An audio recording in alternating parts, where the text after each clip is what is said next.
morning, ladies and gentlemen. I'd like to call the State Board meeting back to order. Ms. Marumba, would you please call the roll? Board Member Durham. Here. Board Member Skarzica. Here. Board Member Usser. Here. Board Member McClellan. Here. Board Member Rankin. Here. Board Member Shuffle. Here. Board Member Schroeder. Here. Thank you. First item, I'd like to turn over to my colleague, Board Member Rankin, regarding some items that we did not complete yesterday. Please. Thank you. Thank you, Madam Chair. I pulled some items off of the agenda yesterday for charter school waivers because of the emphasis that our board would like to put on reading for the elementary school to align with the READ Act. And item 4.03 was Vision Charter Academy, and I've heard from them. 5 out of their 5 returning K-8 teachers have completed their professional development requirements of 40 hours through an approved program and a passing score. The reading teachers' top 10 tools, instruction that makes a difference. They have 5 new K-8 teachers who are signed up and in the process of completing their training. This is the type of information that is very helpful to our board in making these decisions. So I move to approve the charter waiver request submitted by Delta County School District 50J on behalf of Vision Home and Community, Inc. for the term of the contract. Thank you. That's a proper motion. Do I have a second? Second. Thank you.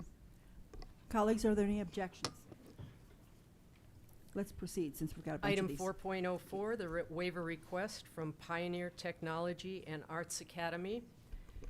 The school has provided an attachment that says that they are also in the process of completing their requirements, and they are all aligned with the READ Act. I move to approve the charter waiver request submitted by District 49 on behalf of Pioneer Technology and Arts Academy for the term of the contract. Thank you. That's a proper motion. Do I have a second, please? Second. Thank you. Does anyone object to that motion? Passes unanimously. Thank you. Board Member Rankin. And the last item, 4.07, I move to approve the charter waiver requested by Douglas County School District. Yesterday, in their original waiver request, they put in their alignment with the READ Act. And I am happy to say that all of the charter schools that originally had requested this waiver, I am totally in favor of. So I move to approve this on behalf of Parker Performing Arts School for the term of the contract. Thank you. It's a proper motion. Second. Thank you. Any objections, colleagues? Thank you, Madam Chair. Passes unanimously. Okay, we're ready to go to item 4.01, which is an overview of Year 1 READ Act Evaluation Report. Commissioner? Yes, thank you, Madam Chair. Good morning, everyone. We are inviting our guests from WestEd up to the table, and Dr. Colsman and Dr. Cobb as well. Just a little framing on this, and I believe Dr. Colsman or Dr. Cobb may do this as well, but this is the first year of a multi-year evaluation, and as we all know, it was a little bit of a unique year. So, you know, less state data, less, you know, no in-person, you know, observation. So, you know, just keep that in mind. But we are, you know, glad to have a multi-year evaluation. So this is just kind of step 1 in a multi-year process. And with that, I will turn it over to Dr. Cobb. Great. Thank you, Commissioner Anthus, Madam Chair, Mr. Vice Welcome, Chair, Dr. Cobb. and members of the board. We are here this morning to give you a presentation, as Dr. Anthus mentioned, on Year 1 of the independent evaluation conducted by WestEd. This evaluation was conducted during the 2020-2021 school year and represents the first of the multi-year evaluation set forth by the changes required in Senate Bill 19199. Joining me today to my left are Joseph McCurry, who is the Associate Director of Research and Evaluation with WestEd, and Linda Friedrich, who is the Director of Literacy with WestEd. In your materials, you should have a copy of the memo A copy of the presentation, we just recently added a handout. It looks about like this. It includes the citation, the statutory citation for the required elements of the independent evaluation. You should include a copy of the written materials report, as well as the pre-pupil summary. Please note that for the purposes of this presentation, we included the 2 high-level summary reports because as part of this evaluation, it was pretty robust. There were over 450 reports that were prepared, and so we have all of those right now, currently developing a process to make sure that they can be housed in such a way that they can be easily accessible to the public, but if any of you would like access to those reports, we can certainly make sure that they're available to you.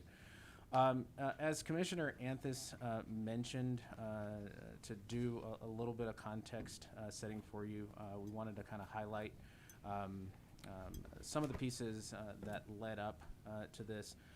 You'll find that in these particular elements, these are the elements that actually set up the parameters for both the request for proposals, for which Wested was awarded, as well as the contract in the analysis that took place during the school year. As Commissioner Anthis noted, we were completing the contractual elements for the report for this year during April and May of 2020. And so at that time was the sort of emerging days of the pandemic. School was still closed to in-person learning, and so we were trying to figure out the best and most appropriate ways to be able to think about how we would continue to proceed due to the fact that schools were closed to in-person learning at that time, and then trying to figure out what the process would be to return for next year. So with that in mind, we wanted to take advantage of the opportunities to create a baseline understanding for what was happening with this multi-year evaluation, knowing that we would have future years to be able to do that and think about what was feasible and possible within the context of the budget. Now, before transitioning over, I did want to note that we realize that there's a great deal of attention to this report as well as to the READ Act in general, as we know that it's one of the highest priorities of the Board of Education as well as the General Assembly. We wanted to also note that this is just one element of Senate Bill 19199 that brought up a number of parameters to tighten up the prior versions of the law. We have actually started to see some effects of some of those changes within the law thus far. We found that during the first year of the process, particularly related to budgets, only about 15% of the districts who submitted their budget actually had their budget approved on the first go-around. So we had a lot of clarifications that needed to happen on the first year. The second year going through has been a little bit better. However, December will allow for us to be able to start to create some alignment in terms of the true-up process, in terms of verifying what they spent, in terms of what they actually submitted. And then additionally, this year was the first year that districts were required to submit instructional programming information via their UIP. We will note that this process has moved a little bit more slowly than we anticipated for a couple of different reasons. There were cases of either later inaccurate data submissions, so there's a lot of back and forth that we had to do in order to get that cleaned up. And we still have a couple of our larger districts that need to submit, but we anticipate that actually by tomorrow we will be able to start engaging in our data analysis related to that. So, Madam Chair, I wanted to set a little bit of context for that. We'll have a lot of this information available in our annual READ report, which we hope should be available to you soon. We'll have a presentation, I believe, related to that as well. But without further ado, Madam Chair, I want to now, if it's appropriate, defer to our guest from Wested, and I will hand it over to Dr. Friedrich. Good morning, Thank you. Madam Go Chair, ahead. Mr. Vice Chair, and members of the board. I'd like to start off, if we could go to the next slide, please, with the 3 evaluation questions that guided the first year of our evaluation. First, we were conducting an analysis of CDE's process for reviewing instructional programs, professional development, and assessments to determine whether these meet the requirements of the READ Act. The second question that we engaged in is to understand at baseline how districts and schools are implementing the READ Act provisions. And thirdly, we wanted to present an initial analysis of the extent to which students identified with significant reading deficiencies achieved reading proficiency by the 3rd grade. I'd now like to turn to the methods that we use to conduct our evaluation, and I'll start with the materials review process. At the beginning of our contract, we engaged in developing criteria and a rubric for analyzing all instructional programs, professional development programs, and assessments. I want to note that the rubric and criteria that we developed are distinct from those used by CDE in its assessment of programs to appear on the list. Why? We started by looking very closely at Senate Bill 19199 and its requirements. We determined operational definitions and determined threshold levels for whether each item would meet fully, partially, or not meet the requirements. In addition, we chose to analyze additional professional standards that would give the READ Act the best opportunity for success. For example, we looked explicitly at program supports for English learners. Following this process, we solicited additional evidence from vendors about their programs. We used both that evidence and supplemented that with evidence that vendors submitted to CDE. And when available, we used EdReports, which is a nationally recognized organization that analyzes high-quality instructional materials. And for research, we drew, when possible, on the What Works Clearinghouse reviews of evidence submitted by vendors. Following our independent analysis, we then turned to interviewing CDE staff and contractors to understand the background of the processes that they used to review and select materials. For the per pupil evaluation process, we used a 3-step process. First, we reviewed the financial and assessment data provided to the state on both per pupil and early literacy grants. Following that analysis of extant data, we conducted statewide inventories of all districts that received per pupil funds, as well as all schools receiving early literacy grants. Finally, we went in depth with a smaller number of schools and conducted 28 virtual site visits, including 16 with early literacy grant schools, as well as 12 schools receiving only per pupil funding. I'd like to turn now to the strengths that our first year analysis revealed about the READ Act. First, and importantly, all of the materials that CDE approved for use with READ Act funds in 2020 meet the minimum requirements established by Senate Bill 19199. As you can see from this table, almost all of the assessments, instructional programs, and professional development programs either fully met or largely met those standards. There were only 2 assessments and 3 instructional programs that partially met. Finally, there was one vendor that did not submit information to the independent evaluation, and we were unable to provide an overall rating for that vendor. A second major strength of the READ Act is the coherence of policy guidance provided by CDE through this approval process. What we saw consistently across the programs is that the assessments, instructional programs, and professional development all focused carefully and fully on the 5 elements of scientifically based reading instruction. This provides significant policy guidance and coherence for districts, schools, and teachers. Through the per pupil evaluation, we also saw some emerging trends from schools and districts' overall approaches to reading. First, educators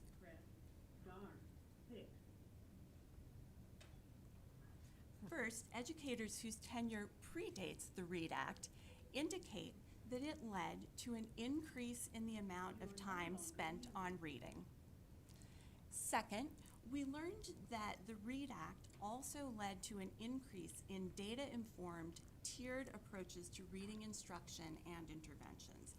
And finally, and this is an important point in schools where definitions of things often vary widely, we began to see educators using common language, both about 3 tiers of instruction and about the components of scientifically based reading instruction. This again forms the basis for policy coherence. Through our analysis, we saw schools and districts adopting a multi-tiered system of support approach to reading. If you begin at the bottom yellow block, the core literacy block, we see people spending 90 minutes in using scientifically based reading instruction for all students. This is tier 1 instruction that gets to every student. Then through using approved assessments, they're able to identify trends where students may need additional supports. So for example, if kindergartners are not doing well in general on phonemic awareness, this really uses data to point people in the direction of additional supports needed. Finally, for those students who are struggling most with reading, the READ Act allows to use the READ plans to integrate and to choose very specific interventions to support students. Finally, I'd really like to point to the Early Literacy Grant and those more extensive investments as a real bright spot in READ Act implementation. What we heard in our interviews and saw in the data that we collected from those ELG schools was that this has been transformational in changing how schools approach K-3 literacy instruction. These schools are using layered and complementary approaches and integrating at least 2 of the 4 elements recommended by this funding source. The use of external literacy consultants when they need outside support, investing in internal literacy experts, and investing in that teacher training, which is such a key component, as Member Rankin pointed out. And finally, the ability to really invest in updated and coherent literacy materials. And now I'd like to turn it over to my colleague, Dr. McCrary. Thank you. Madam Chair, Vice Chairman, members of the board, thank you very much for having us here today. I'd like to turn to the challenges we identified with READ Act implementation. And I'm going to break them down into a number of different categories. First, we begin with English learners. CDE has been very successful identifying Spanish language materials. Nearly half of the assessments were normed for Spanish-speaking students, and almost all of the instructional programs include the required reading components. However, they've been less successful identifying instructional materials in English that offer differentiated support, and this was especially true for interventions and supplemental programs. Finally, site visit participants were very concerned about improperly identifying English learners as students also having significant reading deficiencies. They brought that up repeatedly on the site visits and in some of the open-ended survey responses. Second, with students with disabilities, there were a small number of approved assessments, instructional programs, and professional development programs that support students with disabilities. When you look at the assessments from the vendors that have large-scale assessment programs were more likely to demonstrate appropriate accommodations for students with disabilities than the other assessment systems. And finally, only 7 of the supplemental and 3 of the intervention programs provided evidence that their materials could be differentiated for students with disabilities. No worries. We also identified in the review process variation in what was considered and submitted as evidence, especially as it pertained to alignment with Colorado state standards, and the effectiveness of the individual program. Assessment vendors, some of them submitted very well-run alignment studies, while others submitted highlighted copies of the state standards where they claim their assessment matched the state standards. Instructional programs typically reflected the minimum standards for K-3 reading, and they did not fully reflect drawing inferences and making connections beyond the text, which are, I believe, also part of the state standards. And finally, few instructional programs and professional development programs submitted any form of high-quality research, whether they're randomized controlled trials, quasi-experimental designs. Most of them relied on logic models. I'll add those as an evaluator. Conducting RCTs or QEDs on things like professional development programs are very difficult because there's so much in between the time you provide the professional development program and the teacher actually delivers the instruction. We largely identified that much of the challenge with implementing READ Act provisions is a human capital challenge. Site visit participants consistently indicated that they had to provide adequate training to address things about the 5 core elements of literacy instruction. And this is both for existing teachers, and they also indicated that there was a real lack of qualified teaching candidates who understood the 5 core elements. And they've provided a lot of different kinds of training to teachers, such as understanding the research behind effective K-3 literacy instructions, grounding them in the most up-to-date research, and then trying to build the capacity to administer assessments, to use data to design appropriate reading interventions. Site visit schools indicated that they really did appreciate the guidance offered by CDE's advisory lists. However, we heard a lot from site visit schools indicating a challenge that when they've taken the time to adopt something that's been previously approved, and then it's no longer on the advisory list, they were very concerned about the time and the cost of having to switch. This doesn't pertain to those that had not spent any time. These are those districts and schools that have actually taken the time to do it right, and then in a couple of years, they think they have to redo it again. They indicated a high financial, high time costs, and very high human capital costs. We also heard that READ plan development and implementation was perceived to be compliance-oriented, duplicative, and/or burdensome. Site visit participants indicated that there was a lot of overlap or conflict with other student support plans, a lack of integration between all of those plans.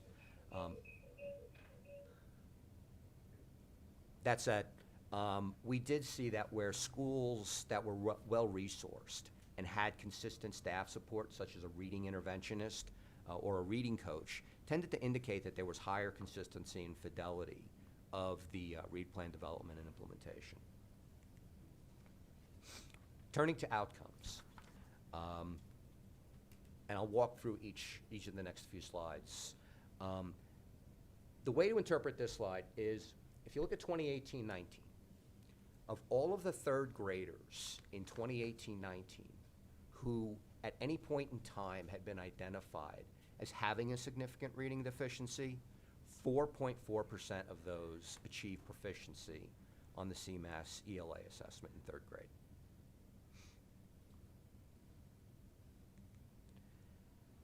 This slide illustrates that each year, more students move to being identified with a significant reading deficiency than move off that designation.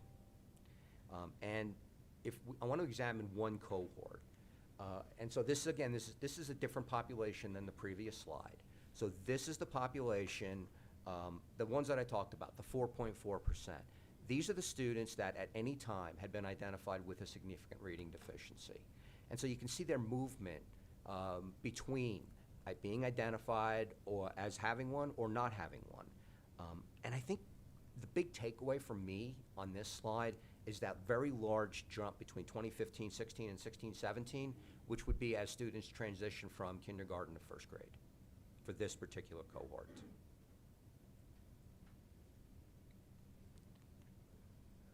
Which leads to the final challenge, and that's with the K-3 assessments and growth to standard. There are a lot of assessment systems in place. Given that, districts and schools can choose from the approved, there were a lot that were approved. The assessments all measure the components of reading differently. Some measure some of them measure all of them. Which really leads to questions sometimes about the correct identification of students with reading deficiencies, because you might give a student one test and they be identified, and then on another test they wouldn't be. That also leads to a challenge in developing a growth to standard measure with so many different assessments measuring so many different components differently. Measuring that across the state is a significant challenge. So my final two slides focus on recommendations that we included. Programmatically, we suggested examining the processes to either extend the approval of materials, so materials that have been approved in 1 year but then were not in the next year because many times the vendors didn't submit those same materials for approval. They may have updated, or they may have developed a new curriculum and didn't want to submit the old one. Or support schools and districts who need to make instructional and/or assessment changes due to the changes in approvals. Second, develop and disseminate information about SRD identification procedures for English learners. Oh, thank you. Third, establish appropriate baselines for appropriate research and alignment evidence bases. Fourth, provide guidance to vendors about supporting comprehension and inference beyond the text, as well as diverse authorship and representation. And then fifth, consider processes to designate instructional programs that offer full differentiation for English learners and students with disabilities, as well as professional development programs that focus on supports for teaching them. And with every evaluation, especially those that are multi-year, as we get started, we always learn, how can we do things better? And so we have some recommendations for updating some of the evaluation approaches to address the questions. Start by examining policy and program and alignment across CDE divisions and programs that impact K-3 reading education. This could end up with a logic model that could really help sort of guide a coherent, consistent approach. Second, with the assessment systems, convene a psychometric panel to address questions around growth to standard. Third, study the effective practices in addressing the literacy needs of English learners. And finally, identify and document best practices for human resource challenges. So in closing, I'd like to give a big thank you to all of the states, all of the schools, all of the districts who took the time last year in an extremely chaotic year to try to provide us information that we asked for. We asked for a lot of information, and many of them really took a lot of time and effort to help us out, and I'd really want to say thank you to all of them. So, thank you very much for your time this morning. Thank you very much for the report. Colleagues, I'm sure you have some questions. Let me just start at the end of the row, and unless you object. Nothing for me yet. Okay. Board Member Rankin?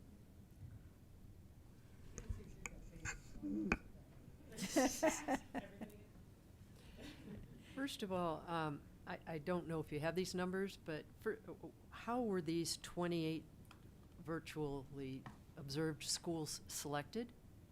And how many students were in those schools or classrooms that you were looking at? Also, the 16 and the 12. Can you talk about that? Madam Chair? Yeah. Certainly. So we used a method, so we took the assessment data that we had, the school-level assessment data that was publicly available, matched that up against the lists we had of schools that had received per pupil funds, schools that had received early literacy grants, and did a process where we tried to identify some what we consider to be high performers, and then several low performers within each category, and then spread them across the state, so that we tried to get we tried to get all of the regions within the state covered as well. Schools varied in size from being very small rural schools to several schools here in Denver. How many students total, would you say that, can you make an estimate, or maybe classrooms? I would not be able to come up with a good estimate for that right And- now, but we can provide that. And also, were you given initially, in order to select that 28, were you given the number of schools in the state, or the names of the schools in the state that actually have been receiving these grants for a while? Madam Chair? Yes. And I'd like to know how many of those there were out of how many we have. I mean, I want to see the big picture too. Maybe Dr. Cobb can help me with that, but those are numbers that I'm concerned with. I'm not going to take up too much time right now, but those are numbers that I think are going to be important in moving Certainly. forward. I'm sure the ones you selected were the ones that were the furthest along, because that gives you some more information, and I appreciate that.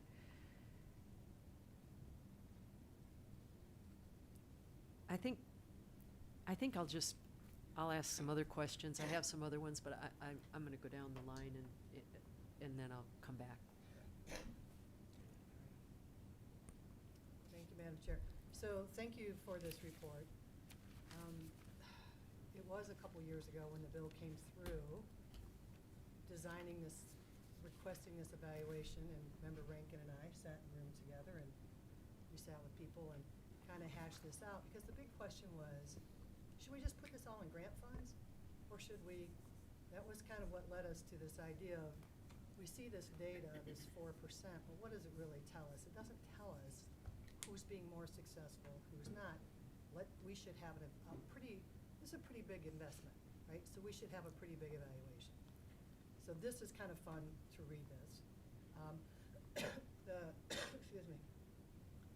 Face validity for me is off the charts. Everything that I knew from working in districts and working with the READ Act, you guys captured, especially around the ELD.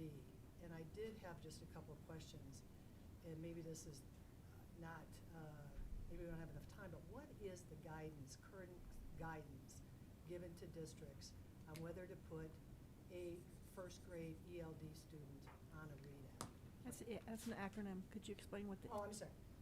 English language learner, who may have very little English, say NEP, non-English proficient. They come into kindergarten. What is the guidance to districts on whether they should put them on a READ plan or not? Sure, Madam Chair. We have a process that we actually have developed in conjunction with a number of English language development leaders throughout the state. That's actually posted on our website. There's a flow chart, and there are a lot of arrows and directions. But basically, what we have encouraged our educational leaders to understand is that making sure that the distinction for why a student has a significant reading deficiency is not because of the student's inability to speak English, but rather because of the student's inability to read.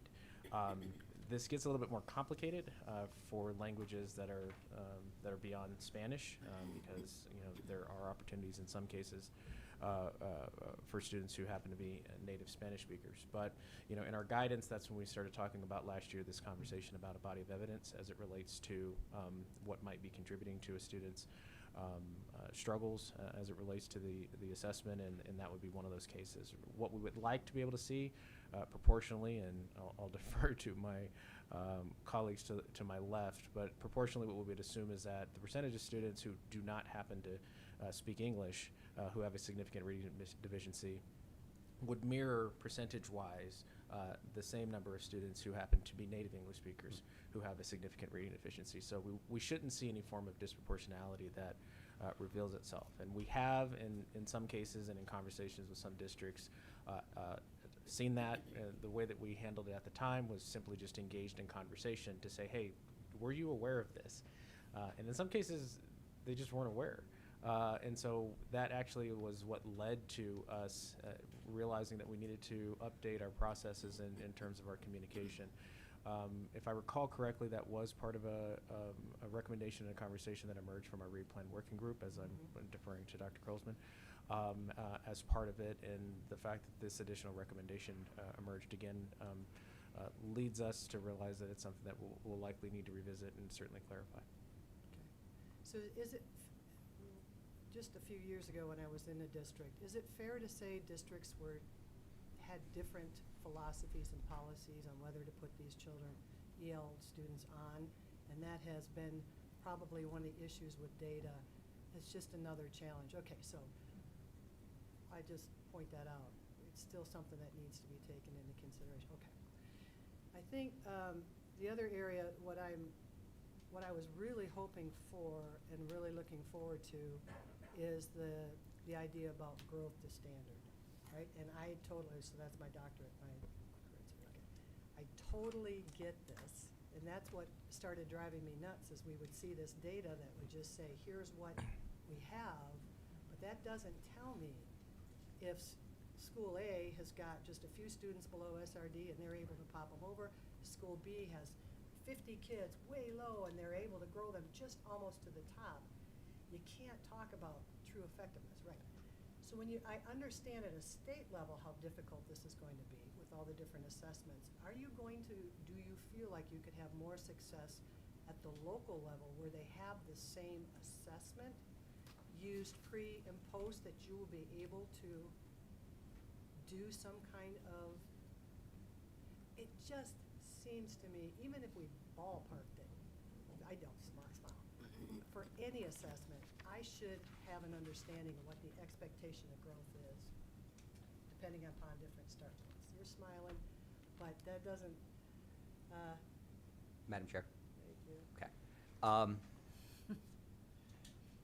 The low-hanging fruit to answer that question would be starting with large districts because they have the adequate sample size. Okay. After that, it might be the case where combining the smaller districts that are all using the same assessment might be a feasible approach. That's why we really want to convene a panel this year to really help not just guide the state, but also guide us in the evaluation. So I think that, thank you. And I also like to turn it over to Dr. Cobb.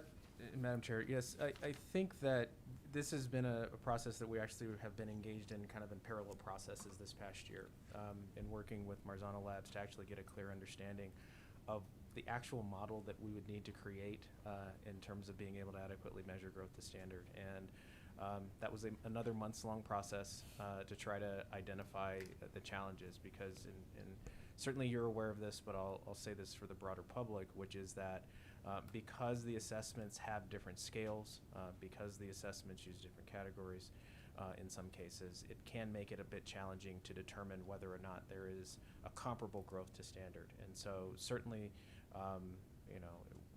if that's a recommendation that emerges, to be able to identify it for each assessment, that can be done. I think one of the challenges that will emerge with that is then trying to establish some form of comparability between the assessments, as they emerge. And so I think this goes back to some of the points that were brought up yesterday with respect to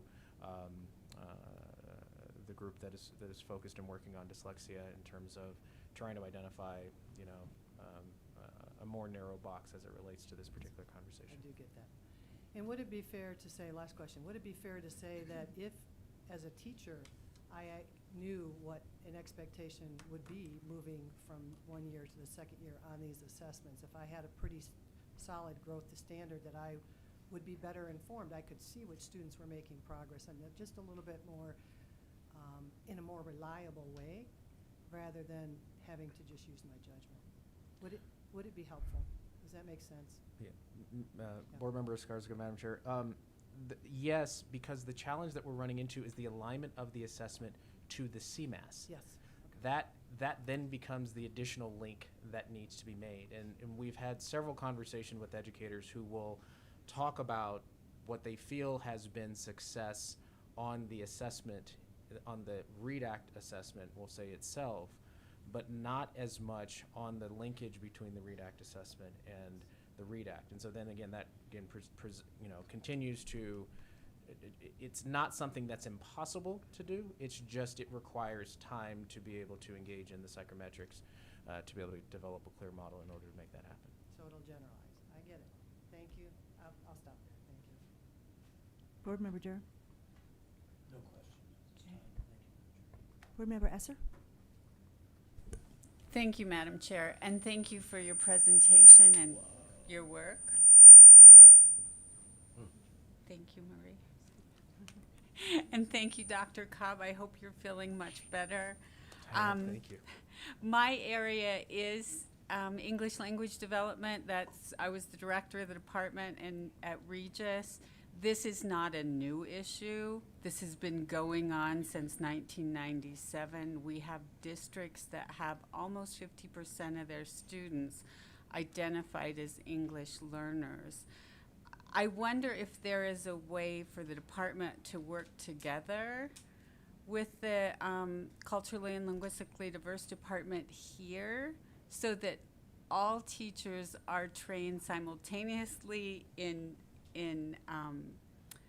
the 5 elements of reading and in what that looks like for a new English learner.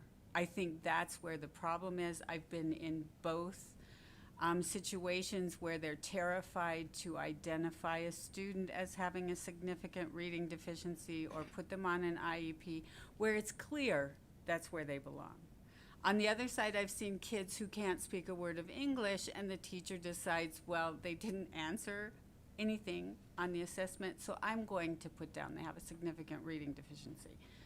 So I think it behooves us as a department all together to work in one direction with both departments so that so that every district is informed, because it's all over the board right now. So I don't know if that's possible, but I'd love to see that happen. Sure, Madam Chair. Board Member Esser, yes, that definitely is possible to be able to do. As you're fully aware, that's a process that we're engaged in right now, certainly with Dr. O'Neill and her team, and certainly can expand further as it relates to our CLDE office as well, in order to make sure that there's increased alignment, so definitely. That would be very helpful. And then the other question is, and I came in late to the process, did we approve certain reading text adoptions and then change our mind?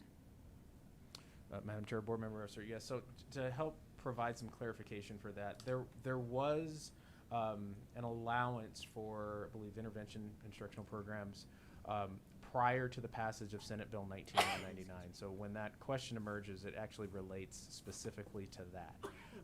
And so at that point in time, there was a process that was established when Senate Bill 19199 was passed.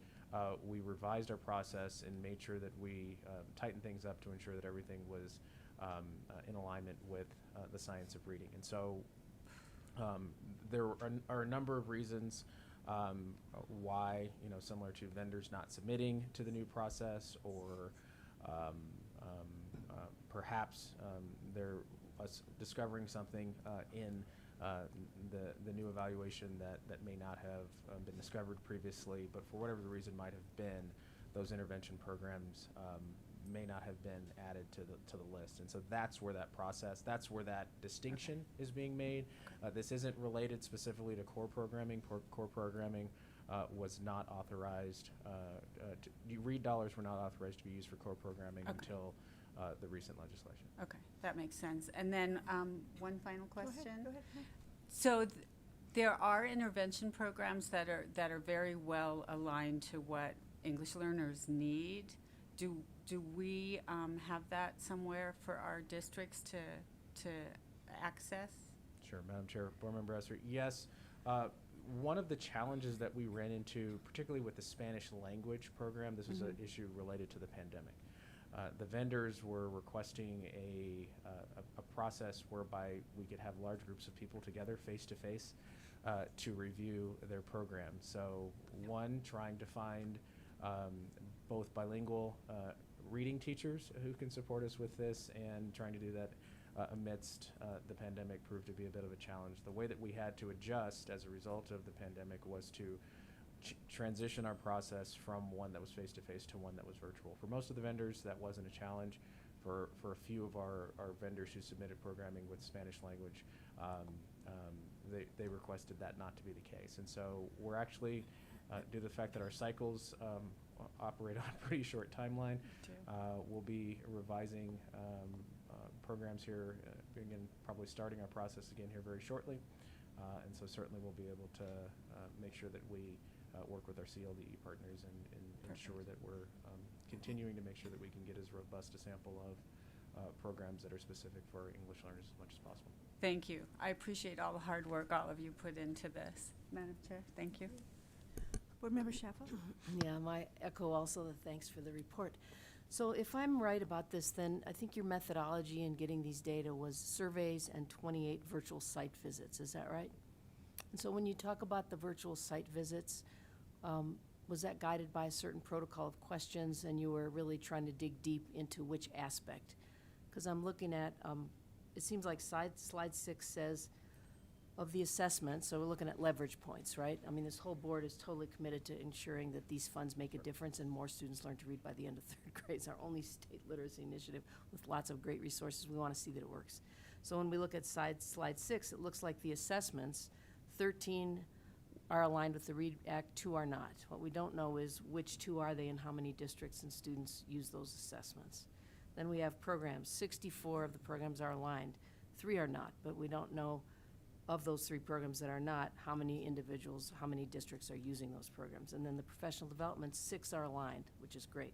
And so it looks like, if you just look at the numbers but not the percentages of who's using them, the inputs are looking pretty good, right? The assessments, the programs, the professional development, it's looking like it's pretty on board, with the caveat that we don't quite know the numbers.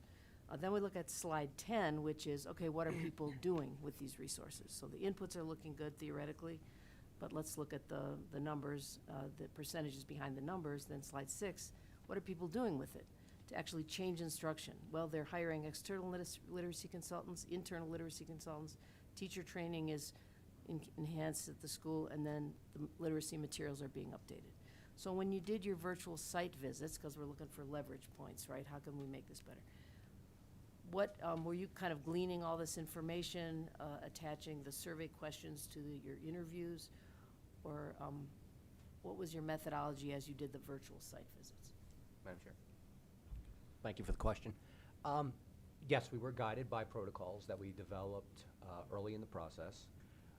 The protocols themselves were built around what were considered to be most of the implementation areas. So yes, how they provide professional development, the hiring processes, what materials they had purchased and were in use.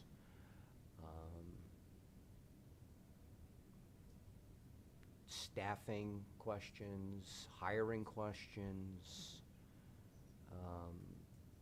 funding, so how they had spent their funds. We had included that in broad categories on the inventories that we had sent to all of the districts and early literacy grant schools. And so we actually, with those 28 site visits, conducted those inventories prior to the site visit, so that they were so that those results were available when conducting the interviews. So you really kind of gathered the data through the surveys, and then when you talked to folks, you were looking for confirmation, this is what you're using or whatever. Is that right, kind of? Madam Chair? Confirmation, and also to dive into some more depth Okay. as well. And so in this iteration of the report, I know there's another one later, were you able to dig deeply into the impact of these changes? So one of the changes was more time, that's great. From 60 to 90 minutes, we know that more instructional time is a huge leverage point, so how pervasive was that? And then what were they doing during the time with these external consultants and internal experts? Because, you know, we really know that, and it's so hard to assess, but what goes on between a child and a teacher in a classroom during the instructional minutes, that's where it happens. Right. And, you know, you could have the greatest program, you could have the right assessment, you could have it all going. But is the instruction of quality, and has it changed from what was previously being done so that it has a higher likelihood of working? Does some of that come up, or is that a later iteration of your Madam Chair, analysis? that will be a later iteration. Right. Yes. To be now. Madam Chair, Yes, Board Member Shuffle, that was actually part of the original plan. And so that was part of the original plan and when the pandemic emerged, some of those plans then had to shift. So we hope to revisit that at a later point in time. Good, yeah, because I mean, you know, you've seen these great walkthrough documents or really good protocols that say during the 90 minutes, how do you assess, how do you look at the 5 components, and how does the time differential work based on the students' scores? I mean, there's a lot of detail there, but that could really help the teachers once the assessment's in place, once the program's been purchased and people buy into it and they like it and they know how to use it, and once the professional development is flowing and aligned with that, then the classroom instruction really can take off. And so we look forward to detail in that arena. So thanks for all your work. Thank you. thank you. A couple questions, and then we'll rotate again. Explain to me, I sort of interrupted a while ago, why did you use a different rubric? I confess I did not understand. Does it mean ours is not good? Well, apparently it's not good, because what you said was we passed at a minimum level, not at a high quality level. So go ahead, please. Thank you, Madam Chair, for the question. So we actually think that the rubric that CDE used is quite excellent. And what our rationale for creating a separate rubric was to have corroboration. So if programs pass using 2 different rubrics, it gives you greater confidence that in fact the components of scientifically based reading instruction are in place in the program. So that is why we opted to use a separate rubric from what CDE used. So it is not at all a question of the quality of the rubric. We emphasize the minimum standards, not because we think things weren't of high quality. In fact, the vast majority of programs fully met the expectations on all 5 components of scientifically based reading instruction.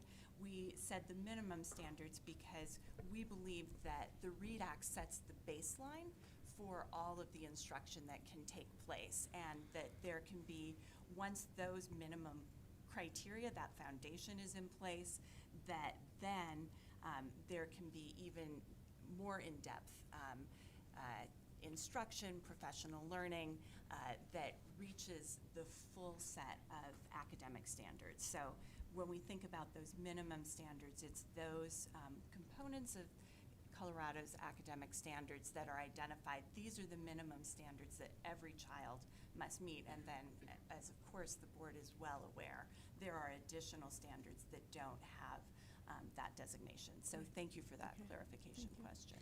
And then if I may, I'd like to go back to the chart, and I should have paid more attention with the progression for students on the READ Act over 4 years. Would it be that chart? No, go back. I think it's there. That's it. That's the chart. And I actually can't see it because I have my glasses on, but I think I've memorized it. Is that data for all Colorado students who have a READ plan? Who have The- been identified? Is it for the 28 schools? This How- is data for all K-3 students in Colorado each year. Did you by chance tease that out to greater detail to identify which of those students are also special ed students? Which of those students are also English language learners? In other words, And then in addition to that, the 28 schools that you looked at, and then based on your observations versus what happened over 4 years for those kids, Yes. i.e. more detail. Yes, those data are available. They are in the report, and they are also in the individual reports among the 500 reports that Dr. Cobb mentioned. Okay, so in which of the reports is that? Should be in the per pupil report. Per pupil. Yes. Okay, because I think that's really important. Can you just remind me, though, in terms of the special ed, for example, which of that 4%, 4+%, what is that data number for special ed students? I don't have that Okay. with me specifically. Okay. I can ask I can staff for help, speculate, 'cause I and didn't- I if did and not if it's pull not it. there, we can provide it. Okay, that's great. Thank you. I'll go back to Board Member McClellan, round 2. Thank you, Madam Chair. Just looking into, I assume that one vendor that did not supply their data simply abandoned their opportunity for approval. Am I right? So they No, are they're still, approved. Madam Chair? Go ahead. And Dr. Cobb, I don't know if you want to speak to the approval process, but I can speak to the evaluation. Okay. So we were able, because we also had access to CDE's materials, we were able to rate that vendor on most of the components, including the core, the 5 components of scientifically based reading instruction. The one thing that in the CDE application they didn't provide was on the qualitative and quantitative evidence for the reading levels. So that was the one thing that was not in that report. So we weren't able to provide an overall rating, but I can say that that vendor fully met on the criteria for scientifically based reading instruction. And I don't remember, without looking at the report, what their evidence level and some of the other indicators. But in terms of the core of the READ Act, they still met that. We just weren't able to provide that overall piece. Okay, so it was just one category in which there was Exactly. a small Swiss cheese hole in otherwise good data. Exactly. Okay. Exactly right. Thank you. I'm glad I asked because I would have made it the wrong assumption. With respect to the process of approving curriculum, was that work that CDE and WestEd did in concert, or was there one or the other that was the final authority? How would you describe that process? Was it ultimately a CDE decision, or ultimately a joint decision, or a WestEd decision? Sure.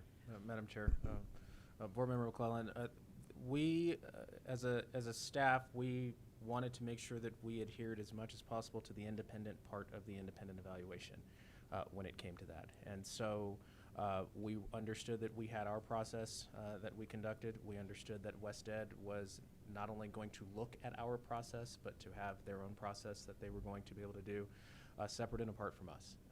And so we have had plenty of conversations about conclusions to which they've reached and how they've reached those conclusions. But yes, they definitely operated, particularly in terms of their reviews, separate and apart from the department, to make sure that we adhered to the statutory requirement to make sure to maintain their independence. Excellent. Thank you so much. Board Member Rankin? Yes, you did a survey on 174 school districts, and, well, you don't know what I think of surveys, but you probably could figure it out. I mean, if you ask someone that has received money for something and you ask them a question, they're going to tell you right to your face that they're doing a very good job on this. And I think, and there are a lot of schools that still do not understand what the science of teaching reading is, and I understand that too. And I think more of this sort of thing is going to keep highlighting what we feel is very important. But I'm hoping the next report has more specificity than this one. This report is an incredibly good baseline, and considering what has happened, I think you did a very great job. But I know there are a lot of people that I know there are a lot listening to this that are just that I'm not being a little more specific about what you should have said. And I have a list of things that I could tell you right now, but I really don't think it's fair. But I do think it's fair that you read what some of these people that they're in our state, Yeah. they're very knowledgeable. And the next report, I think, will look quite a bit different for a lot of reasons. And I'm giving you a lot of credit for knowing this stuff as well as you do, knowing what we've asked you to do and how difficult this whole thing is. The transparency issue, and I know that comes from CDE too, informing the public of what this is. Some of these experts in the field, some of them are parents. One of the things that was very impressive to me was a parent that sent in her child's assessments, and she just blocked out the name. I mean, sure, we have personally identifiable information that we all are concerned about. However, it's very helpful to see exactly what one of these looks like. And I would like to know who are these 28 schools? Why aren't they listed?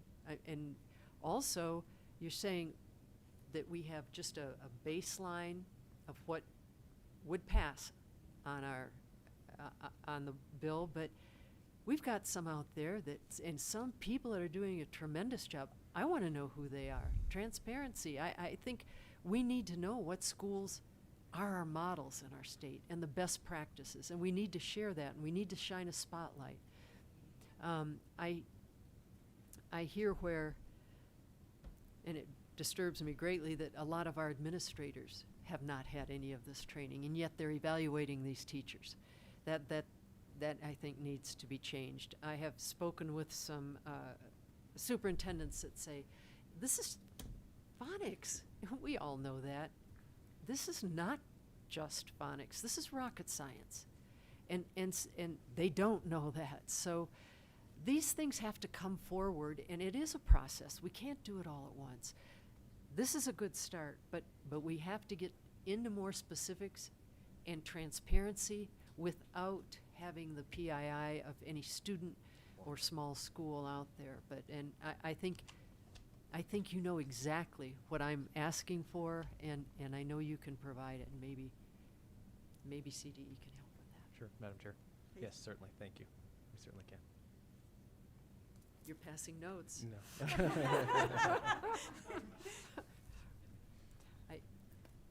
Okay, that's all I have, yeah. Board Member Durham? Thank you, Madam Chair. The same slide that Dr. Schroeder was interested in, just help me, I'm using very round numbers, but give or take 170, 580,000 kids if you take the average of the years. It would appear that about a little over 20% of those are identified with significant reading deficiencies, if I understand that chart correctly. So roughly 78, 75% do not have significant reading deficiencies. But then when we get to our standardized tests, we generally have 60%, if I'm remembering the data from previous years, who do not read at grade level, and only 40% who do read at grade level. So essentially, significant reading deficiency does not correlate with failure to read at grade level. That's correct. So how much, I mean, I suppose the range of those are not reading at grade level. Well, obviously some who are a fair number who are do not have a significant reading deficiency do not read at grade level. So does that mean they are close on the way? How do we relate these two statistics, or can they be related in some fashion? Maybe Dr. Cobb, you're the best person to ask that question. Sure, Madam Chair. Mr. Vice Chair, that's part of the conversation about the importance of the conversation related to growth to standard. Because, as Dr. Colesman mentions, and I can see her out of my peripheral vision with her hands, You have better peripheral vision yes, than I. that grade level is here, and significant reading deficiency is way down here, and so there are a number of students that fall below grade level, but that aren't necessarily at the significant reading deficiency level. And so yes, addressing the READ Act specifically focuses on students who are in the SRD category, but where the funding comes to. But the outcome that the legislation intends is to ensure that all students get to grade level. Part of the strategies that have been put in place related to the revision to the law, in many respects, have been aimed at ensuring greater outcomes for all students, particularly for those students who are in the below grade level category. Board Member Rankin,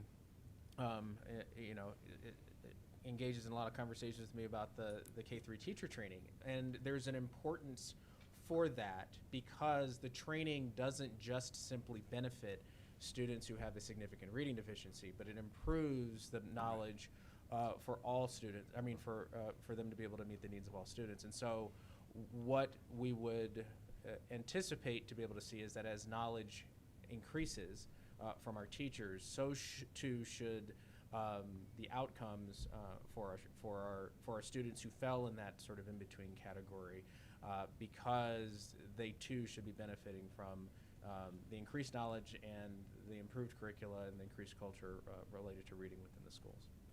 Thank you. That was a very helpful answer. Board Member Esser? Thank you, Madam Chair. Just really quickly, as one of the newer members, what exactly is that cut score or that defining line between reading below grade level and a significant reading deficiency? Sure, Madam Chair, Board Member Esser.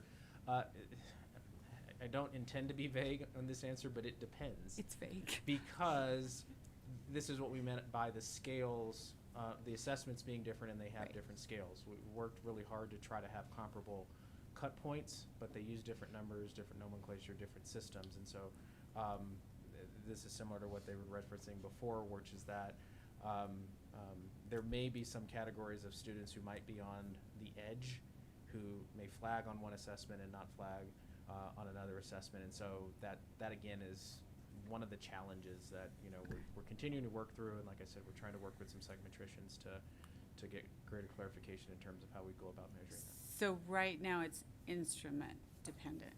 Correct. Okay, that answers my question. Thank you, Madam Chair. Thank you, Dr. Cobb. You're next. More question on this slide that's up. Can you just talk through the meaning of the slide? Is it K-3 all aggregated together, all categories?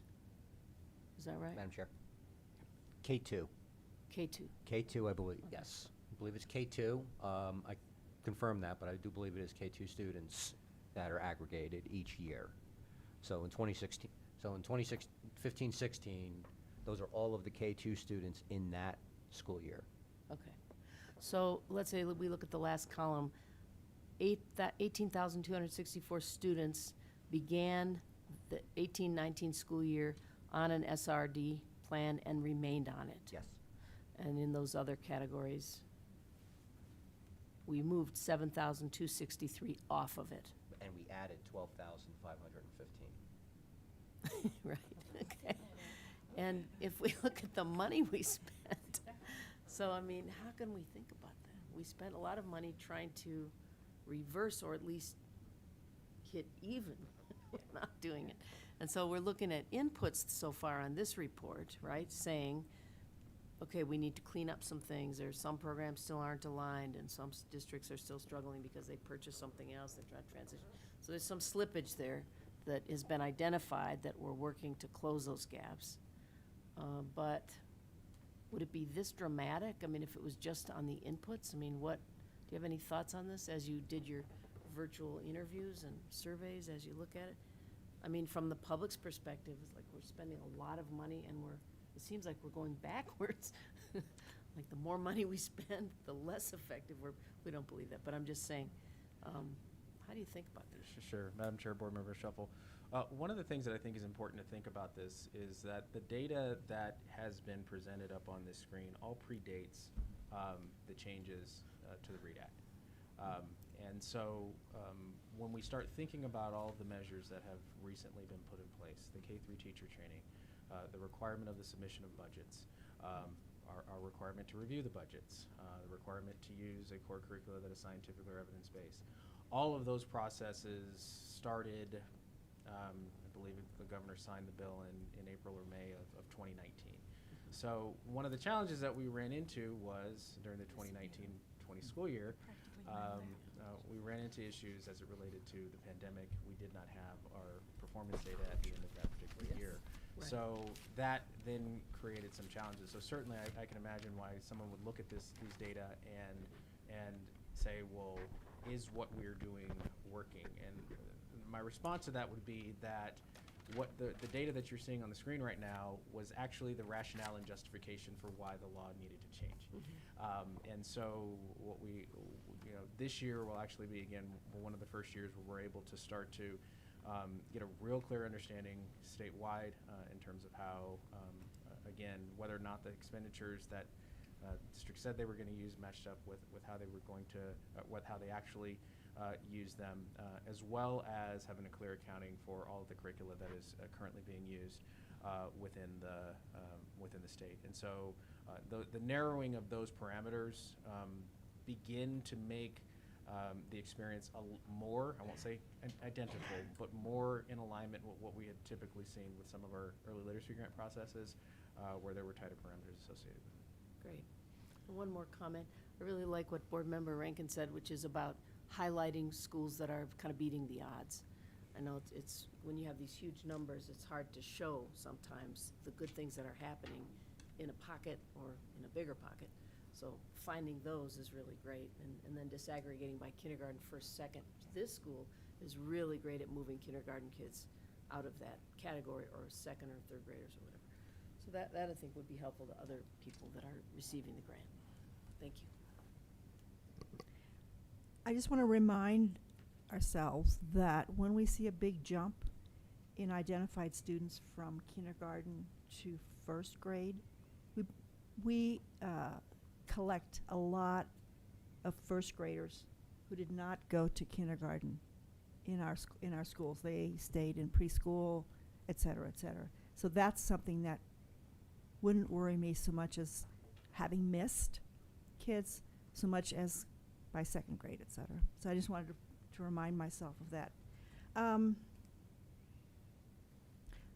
Why do we need to have so many different, I mean, I think I'm hearing that it's the multiple assessments that are causing some inability for us to make good observations, because different assessments give us different results. So why do we have so many? What is our directive that we have to do that? Madam Chair, Yes. I don't know if my microphone is on. Is it on? I thought I'd earned my pay for contributions for right now. Too So the reason we have so many assessments is to, we value choice in Colorado. And so from the very beginning, we have allowed a greater number of assessments as long as they met our criteria. It might be time to revisit that. I think perhaps in light of what we see from this report, what we're hearing from the dyslexia working group.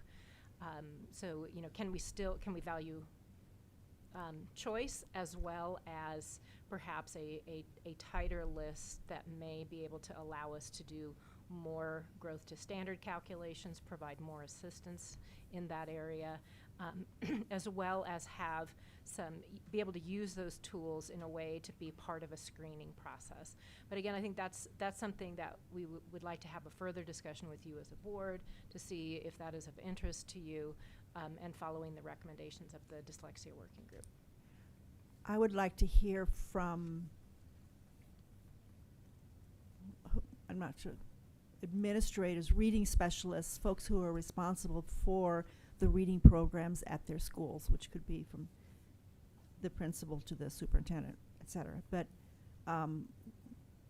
what they see as the pros and cons of this multiplicity of assessments. Because yes, we do believe in choice and providing a lot of choices, but if they really don't feel it's helpful, let's not do that, right? I mean, I don't know that we know. I'm not sure we've asked the question. I would recommend that. And then my second question at this point is that I would appreciate if Dr. Colesman or Dr. Cobb could sort of put yesterday's dyslexia discussion into this discussion today. Where are we now looking at these two somewhat distinct but very, very aligned issues that we have for our kids? Yeah, so Madam Chair, actually what we can certainly address just a few kind of themes that we see across the two, but we're actually looking at a presentation in September where we kind of pull together, as you recall, for our Comprehensive Literacy State Development Grant, that $16 million federal grant that we have, we conducted a needs, or we contracted with an organization to provide a needs assessment. So they've identified a number of themes. We have some themes from our dyslexia working group. We have some themes from this first year of evaluation. What we'd like to be able to do is kind of pull those together and just say, here's what we're seeing as some common threads across everything, to bring forward some ideas about how might we change a bit of how we do business to be able to address these things. But I will I'll say— give you a pass if you really want it. Okay. But I will be anxiously looking forward to hearing about that. I think it's really important. Any other questions or comments, colleagues? Board Member Rankin? Yes, I want to go back to what Dr. Sheffel was kind of getting at and ask, what has the population done for K-3 students since we have had the READ Act in place and spending money since 2012? And I know we have 15, 16 here to 18, 19, but what are the numbers? You know, we're getting 2 new board members. The population's changing. Is it changing for our K-3? And if so, are these possibly dual language students that are going to have more or be more in the SRD category because of the assessments that we're giving when actually it's a language difficulty? Those are some of the questions that would shed some kind of a light on some of these numbers and the direction they've been going. So I was wondering, do you have a thought on that, Dr. Cobb? Sure. Madam Chair, Board Member Rankin, we specifically, and I can defer to Wested, haven't specifically looked at demographic change over time. I would imagine that that's certainly a factor to be considered. I also would imagine that whatever the differential learning experiences that were emerged from the pandemic will also have some form of an impact. And so certainly as we start to look at our data moving forward, trying to draw inferences in terms of what the world looked like prior to 2019 versus what it'll look like moving forward, I think will be some contextual pieces that we need. Fortunately, we have this contract to be able to have a team of folks to be able to support us with it in terms of starting to get to some clarity in terms of some of those answers. Do we have to wait a whole year? Do we have to wait a whole year for more information, more analysis?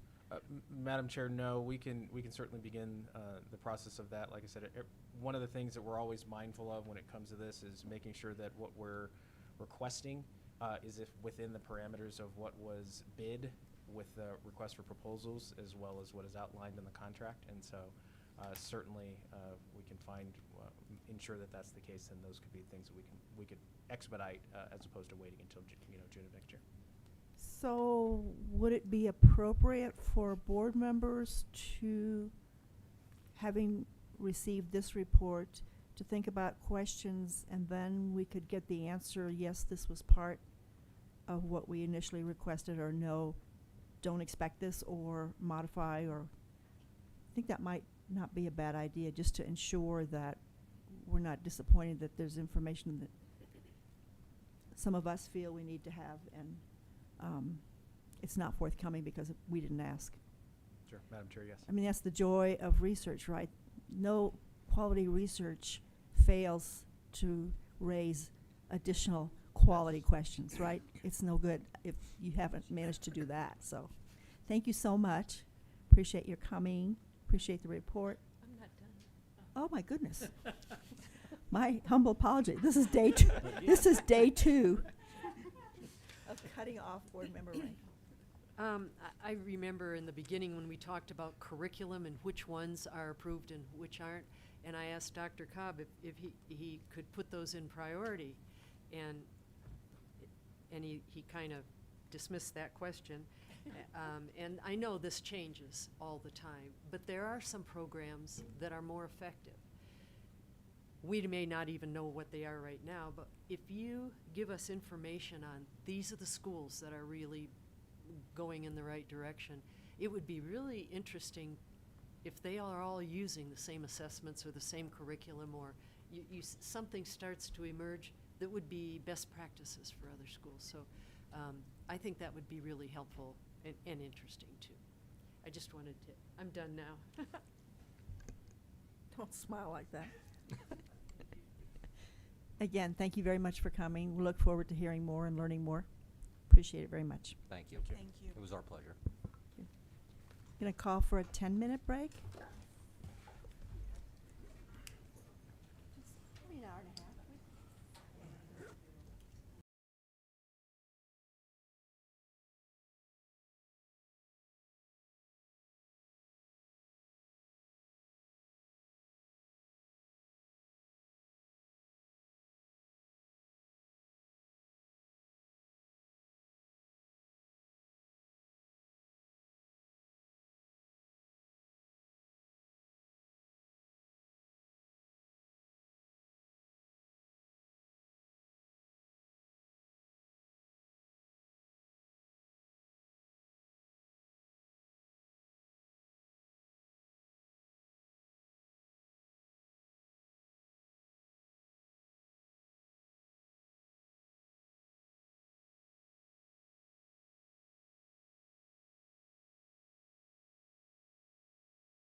Yes, thank you so much, Madam Chair. My name is Kate Bartlett, and I'm the Executive Director of School District Operations. That is a relatively new position. I started in January. The units that I support are school finance, grants fiscal, the auditing unit, and transportation. And as Dr. Anthus mentioned yesterday, prior to joining CDE, I was a CFO in a district. So the first rulemaking topic for today is, for school finance and operations, is a notice of rulemaking for the rules for the administration of the Public School Transportation Fund. Got a little bit of an overview of the proposed rule change.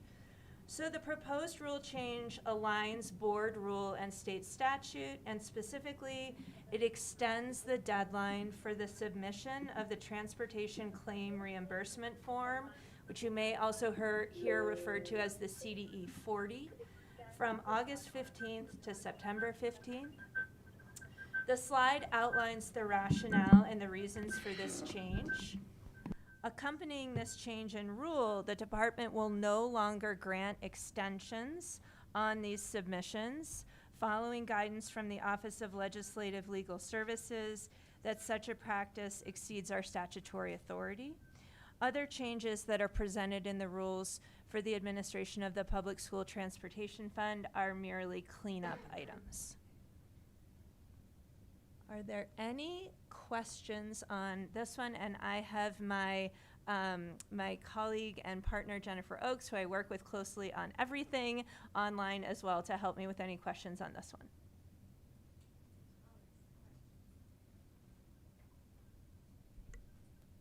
No questions? All right. May I have a motion, please? Madam Chair, I move to approve the notice of rulemaking for the rules of the administration of Public School Transportation Fund 1 CCR 301-14. It's a proper motion. Have a second?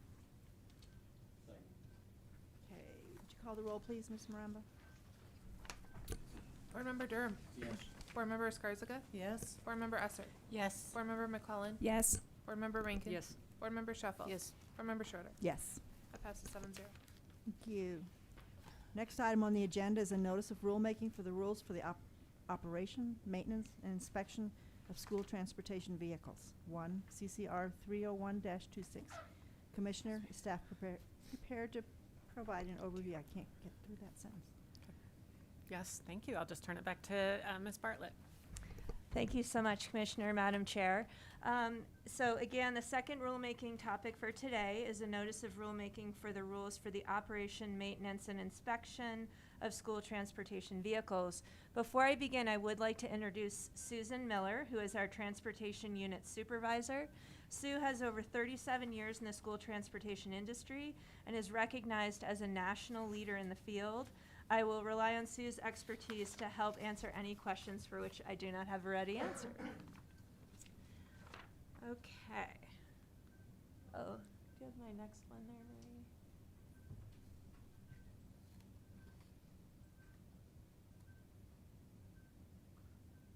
Nope. Nope. You're ahead. Many rules, many rules.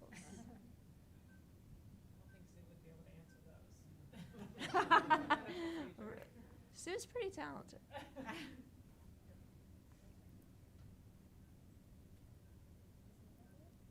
All right, great. So the majority of the proposed rule changes in this area are related to changes in federal statute. Specifically in 2016, the Federal Motor Carrier Safety Administration mandated a new set of requirements for entry-level driver training, also known in shorthand as ELDT.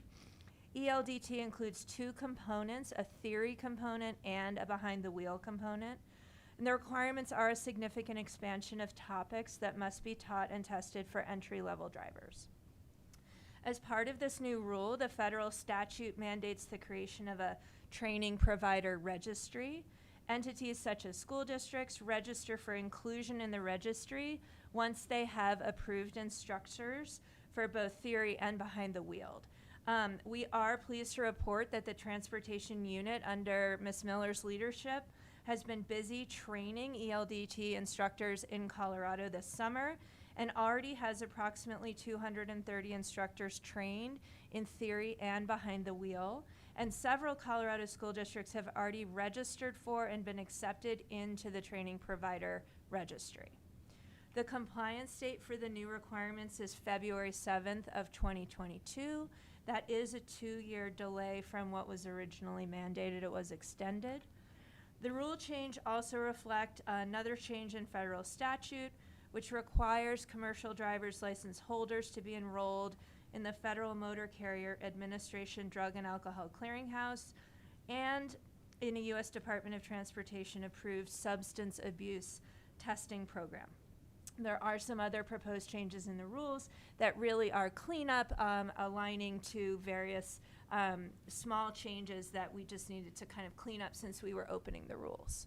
So that is an overview of the rationale for the changes before you, and we are happy to entertain any questions. Thank you. Questions? Board Member Rankin? You may not know this. You just told us how many had already been through this training that I'm assuming has to be done by February 2022. How many were those? And then how many, when we say transportation, I think of school bus, but it's a lot of other vehicles too, I'm assuming. How many are we talking about here in this state? Yeah, good question, Madam Chair. Board Member Rankin, so the figure from Ms. Miller is that they have trained about 230 instructors. Oh. So if we stay in the realm of school bus drivers for a second, so 230 basically instructors, or we could think of them as trainers, who now can go forth once their districts are in the trainer provider registry and provide the training locally to their districts. The good news is that existing school bus drivers do not have to go through this training. So that is a big, important takeaway. This is for new hires.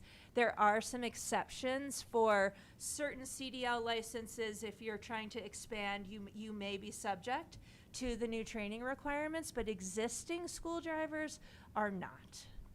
So the content is not different. It's not like the ones that aren't taking this are missing out on some safety issues.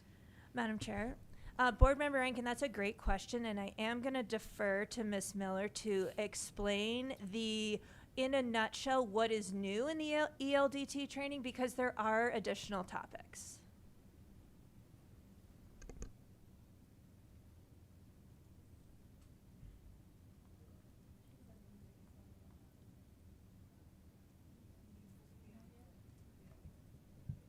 We need volume.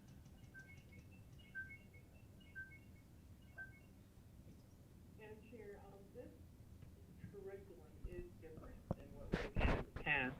The federal government, FMCSA, has actually developed the curriculum, and it does have additional items in it that we have not had to teach because we are teaching Class B operators.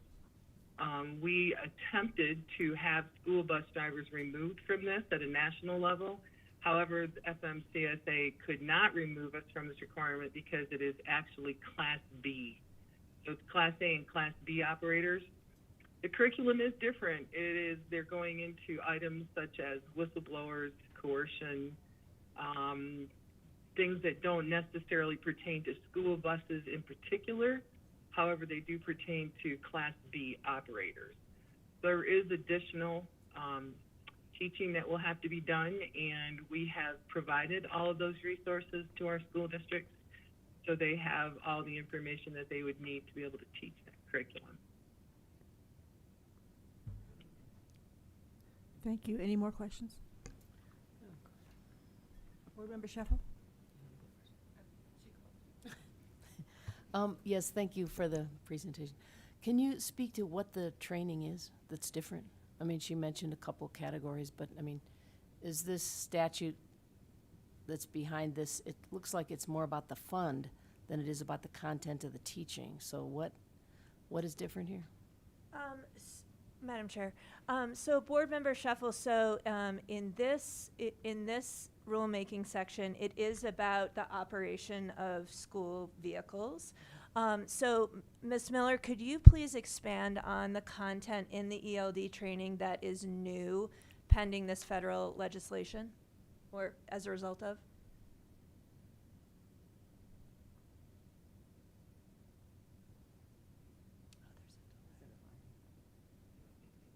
Yes, the new content includes items such as federal laws that we don't necessarily teach to our school bus drivers in the state when they're getting prepared to take their CDL license and skill testing. It goes into more federal laws, it goes into more on the drug and alcohol testing process. It literally goes into details such as shifting. It breaks it right down pretty much to driving 101. There's several other topics. It goes into trip planning, goes into chaperoning, which some of that was already covered in some of our school district training. But the additional pieces are accident procedures, like I said, whistleblowing, coercion. It goes into First Observer Plus, which is a program from TSA regarding security for school districts and for school buses. It adds quite a few more additional pieces that are from the federal level more than just state issues. So could I? Go So ahead. what is whistleblowing and coercion? What does that mean? In the context of driving a bus, I guess. Whistle out the window. Asking.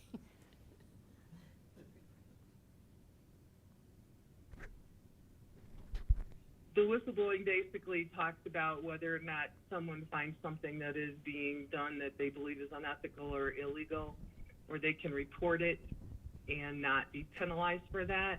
And the coercion would be as if you're doing something illegal, trying to get someone to perform or pass you on a test that you never performed, something along those lines. So those mostly deal with any kind of illegal activity, that they understand that they can report that without any penalty. Thank you. Board Member Esser? Thank you, Madam Chair. And Ms. Miller, I think you already alluded to this, but it says there's Federal Motor Carrier Administration Drug and Alcohol Clearinghouse. And I'm guessing this isn't just a description of all the different drugs and alcohol one might imbibe in. So is this new? And how is this enforced?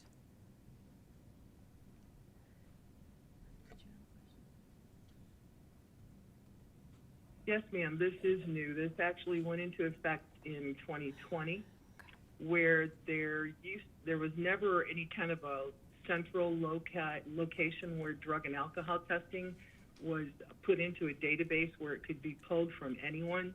So what this process does now is that if someone were to have a positive drug test, it goes into the federal database, and if that person, let's say, went to another school district, or they went in even to another state, and they entered a pre-employment drug and alcohol testing process, it would flag them as having a positive drug test in a different location, so that that person could not just jump school districts or jump states with positive drug or alcohol testing, that they would have to follow through the federal program, which would require therapy and different items, additional testing, items of that type that would then again possibly give that person an opportunity to come back to drive.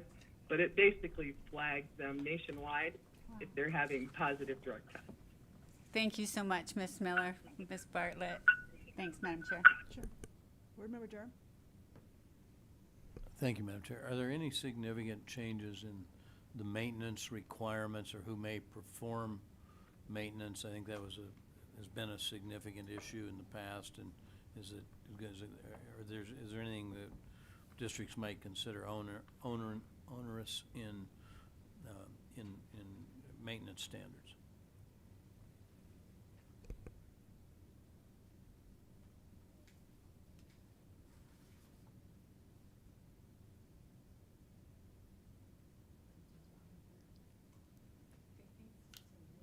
Sorry, no, sir, there are no changes in the maintenance standards at this point. Thank you. Any more questions? May I have a motion, please? Madam Chair, I move to approve the notice of rulemaking for the rules of operation, maintenance, and inspection of school transportation vehicles, 1 CCR 301-26. Thank you. That's a proper motion. Do I have a second? Second. Lots of seconds. Could you call the roll, please? Board Member Durham. Yes. Board Member Escarzaga. Yes. Board Member Esser. Yes. Board Member McClellan. Yes. Board Member Rankin. Yes. Board Member Shuffle. Yes. Board Member Schroeder. Yes. That passes 7-0. Thank you. Thank you, Ms. Bartlett. You're welcome. Thank you. Next item on the agenda is a notice of rulemaking for the rules for the individualized medical seizure action plans, 1 CCR 301-112. Commissioner? Thank you, Madam Chair. I'm going to turn this over to Ms. Bloom to give us an overview. Hi, Ms. Bloom. We haven't seen you in a long time. It's been a long time. Nice Welcome to back. see you all. Please go ahead. Madam Chair, members of the board, my name is Melissa Bloom. I'm the Senior Policy Associate at CDE, and I'm here presenting information for item 6.01, a notice of rulemaking for 1 CCR 301-112, rules for individualized medical seizure action plans. In your board packets, you should have a memo addressing the item, draft rules, and a crosswalk of rule to statute. During the 2021 legislative session, the General Assembly passed House Bill HB 21-1133, K-12 seizure training and individual action plans. Generally, the legislation requires that public schools provide annual training related to medical seizures to staff who have been identified by the school principal, and requires that schools designate at least one employee to administer and assist with emergency medications or treatments listed on seizure action plans for students who have been diagnosed with a seizure disorder. More specifically, the bill creates two distinct training requirements for schools and districts. So first, within 60 days of the start of the 2021-2022 academic year, public schools must provide annual training to one or more appropriate staff on the recognition of seizure disorders and the appropriate steps for first aid. And second, no later than 8 weeks after a school is notified of a student who has been diagnosed with a seizure disorder or the receipt of an individualized seizure action plan, the school is required to have at least one designated employee who is properly trained to administer or assist with the administration of seizure treatment medications and other related interventions.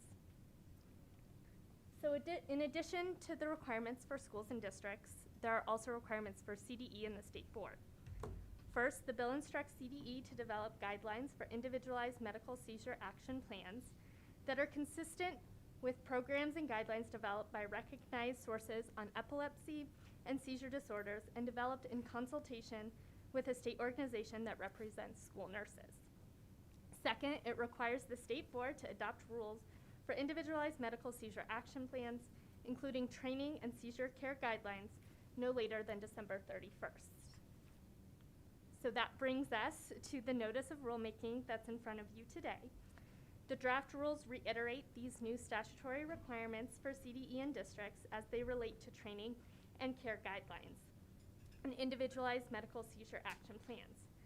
The detailed guidelines for individualized medical seizure action plans will reside in a separate document so that they can be available to districts on an expedited basis and more easily revised in accordance with best practices needed.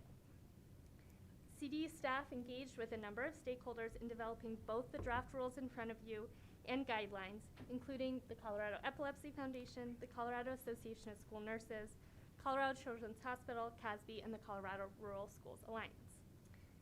CDE staff recommend that the board vote in favor of a notice of rulemaking at today's meeting. If the board approves the notice, a rulemaking hearing will be scheduled for the board's October meeting. At this time, I'm happy to answer any questions. Questions, colleagues? Motion, please. May I ask a question? Oh, wait. I'm sorry. No, wait, we have a question. Go ahead and make the motion and then we'll take Yeah, the question. I'll make the please. motion. I move to approve the notice of rulemaking for the rules for individualized medical seizure action plans, 1 CCR 301-112. It's a proper motion. Do I have a second? Second. Thank you. Board Member Sheffel, you have a question? Does this include, there's been some discussion over the last year or two about medical marijuana on school property and who can administer it and all that. Does this address some of that or not really? Madam Chair.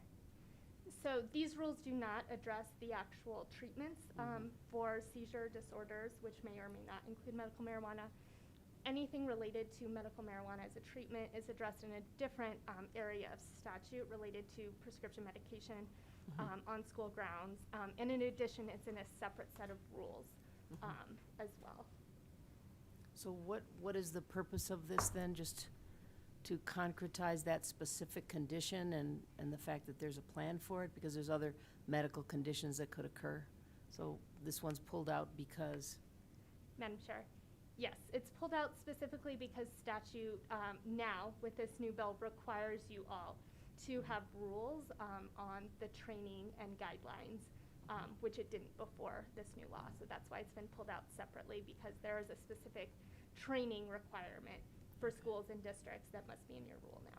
So just one more question. So if a parent has a student with a seizure disorder and feels that medical marijuana, or I don't know if it's a prescription, but medical marijuana is used to stop those seizures in their tracks, can they get that administered by a school official at this time?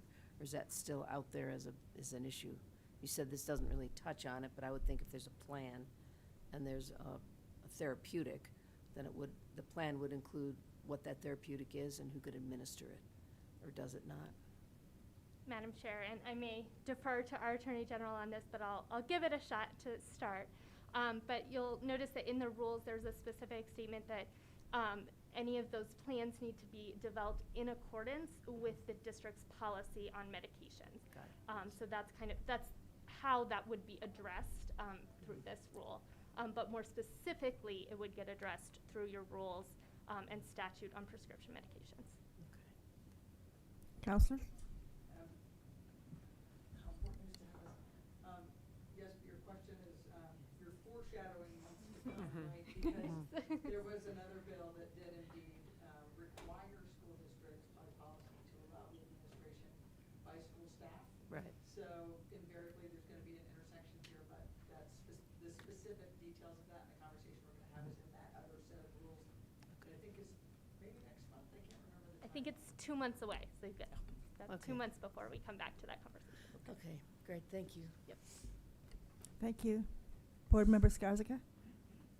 Thank you, Madam Chair. Just, I thank you for this. I read through the rules, and I have to tell you, I'm usually pretty good. I got a little confused. So just for clarification, maybe you can, for the average John Doe, or district administrator.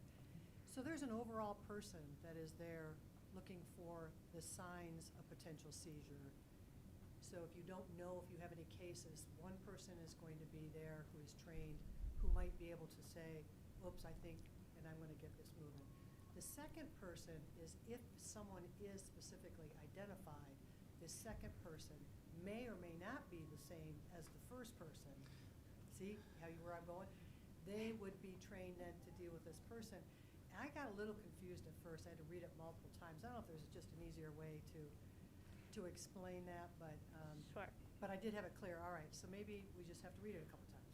All right. Madam Chair, and I think maybe instead of thinking about it as one or the same or two different people, an easier way to think about it may be two different training requirements. So again, it could be the same person, but that first training requirement is applicable regardless if there's a student with a diagnosed seizure disorder, because a seizure might take place when a student doesn't have a seizure disorder for a number of other reasons. So that it's that there is a staff member aware and available.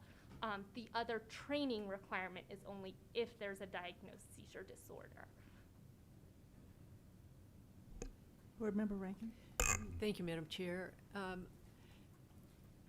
I'm real concerned about these very, very small schools and school districts. And also, I know there are some school districts that are very small, but the schools are in the same location, but not connected to each other. Can one person, a school nurse would be easy in a big district because a lot of times this school nurse is on the site. In a smaller district, they may be only there on Monday or only there on Wednesday, and it's great if a child has a seizure on that day, but you have to have someone else designated, but can they go across the street and be the one in charge of two schools? How does that work for a small district? Madam Chair, and I think I may have to follow up with you on that and speak more closely with Sarah Blumenthal, but my understanding is that, and you'll see in the definitions, there's a distinction between designated staff and appropriate staff, and so I think in getting to that definition of appropriate staff, a school or district may choose someone who is there on a more regular basis, may be the more appropriate staff to be trained in kind of the recognition of seizure and first aid, that first training requirement. So if let's say we have somebody designated, in February of 2022, does CDE get a list of all these? Is there some accountability for that, or is it just a rule and we assume that they will be doing this? How does that work? Madam Chair, my understanding is that it's just a rule, but I'm happy to follow up with our health and wellness team to better understand if there's any tracking that we do as far as who's taking the training. And if they have any direction for a very small school or district, I'd be happy. and some of the wiggle room when they have to cross between schools, that would be really helpful, because I know we do stress out these smaller districts, and I have a lot of them. Thank you. No problem. Any other questions? We have a motion on the floor. Any concerns or questions? Passes unanimously? Passes unanimously. Thank you. Thank you, Ms. Bloom. Thank you. Nice to see you. You too. We'll now have an overview of the 2021 state content assessment results, CMAS and PSAT/SAT. Commissioner? Thank you, Madam Chair. You did have a break built in here. We might need a 5-minute break just, well, I see Joyce out there now. I'll give you 5. Would you like? I'll give you 5. Okay. All right. Yeah, let's just remember you're going to get hungry early. Okay. Yes. So 5-minute break if you need a little snack to get you through the set.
have the results.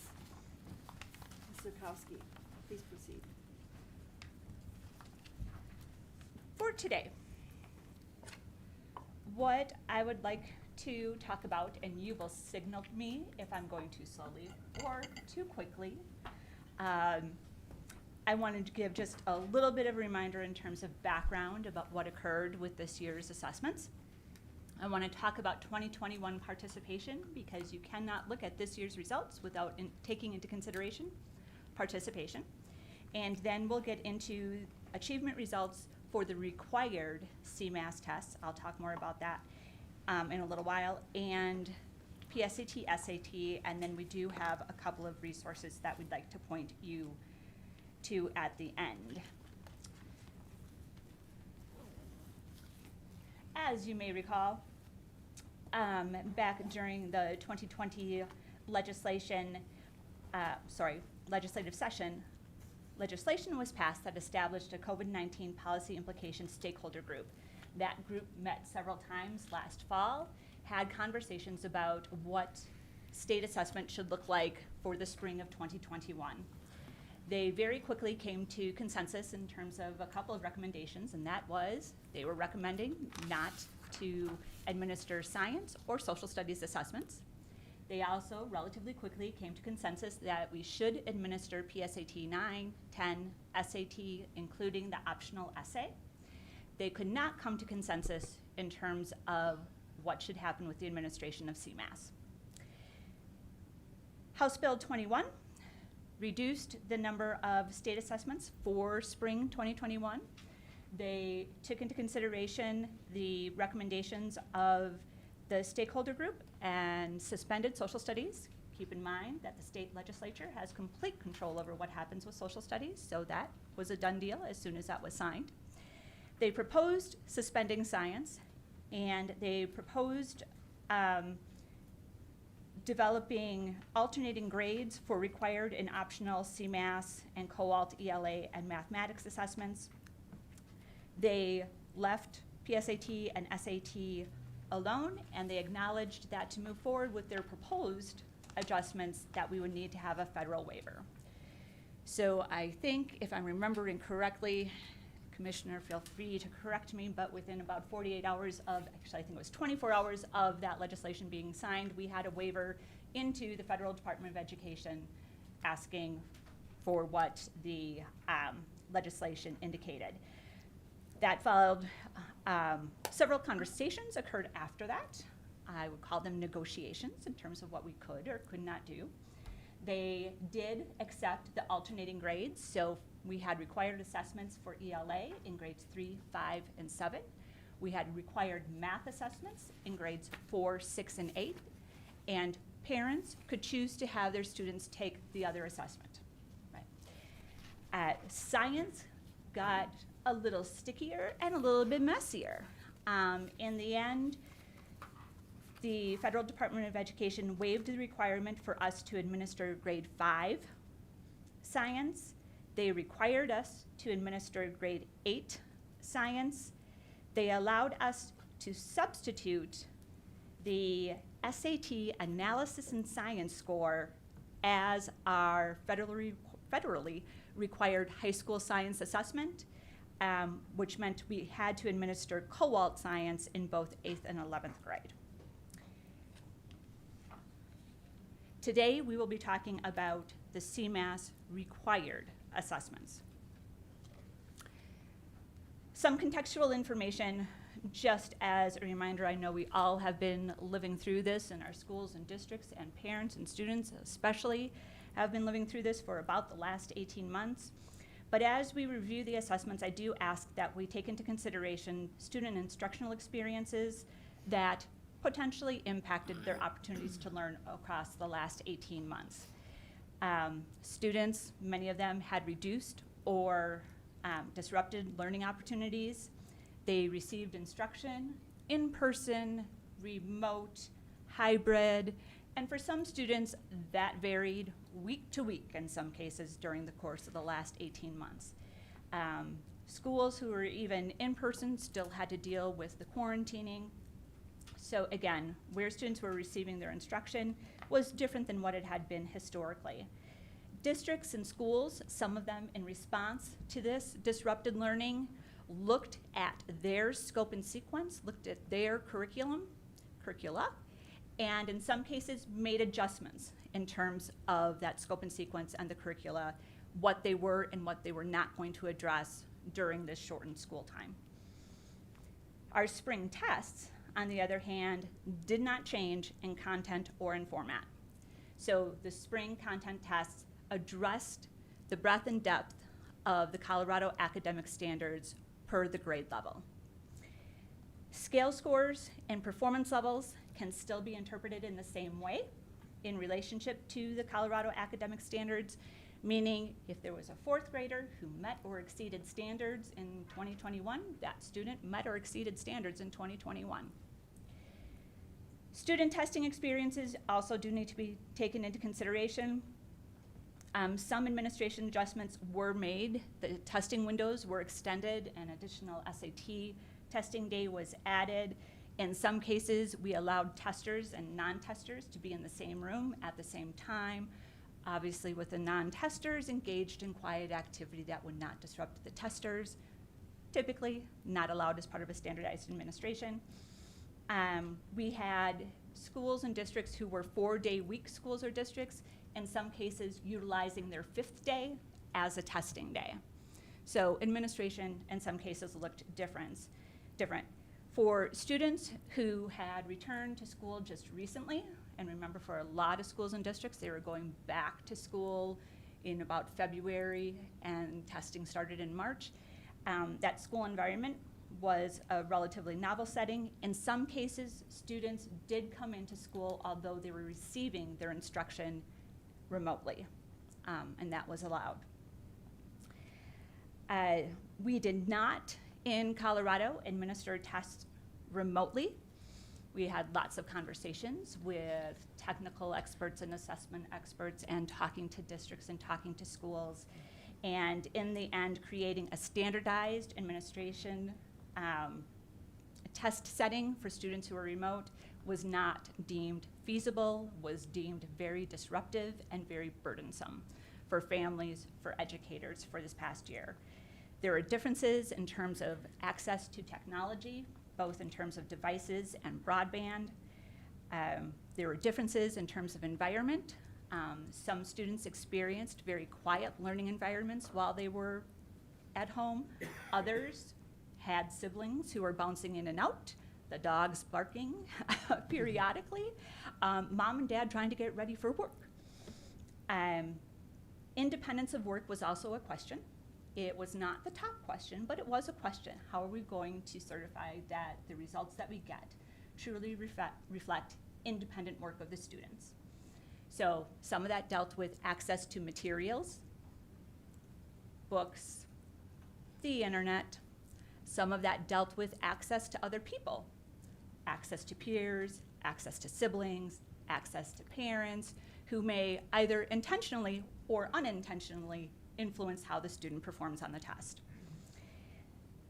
For some schools and districts that were utilizing interim assessments, their solution to trying to ensure a standardized testing environment is they utilized being able to visually see, just like we do on Teams, right? We can see each other, being able to see students and ensure that they're not talking to their friends, they're not utilizing the extra computer, they're not doing things on their phone. As we considered that and thought about potentially having our vendors being able to see students within their home, having the state potentially being able to see students within their homes, we thought that might create some student privacy issues for the state of Colorado that needed more explanation or investigation before we implemented. So for all of those reasons, plus the security of the test, the decision was made not to do remote testing in Colorado, should you be asked.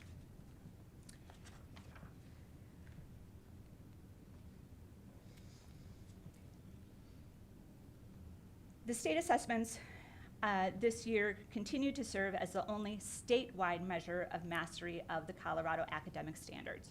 We know that schools and districts have additional assessments. We would hope and expect that they would. We want them to have a comprehensive assessment system that includes classroom-based assessment, school-based, district-based assessment.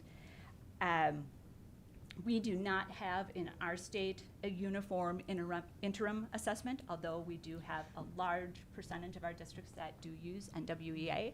That is not universal. So again, CMAS stands as the only statewide measure of an assessment that was built specifically for the Colorado academic standards.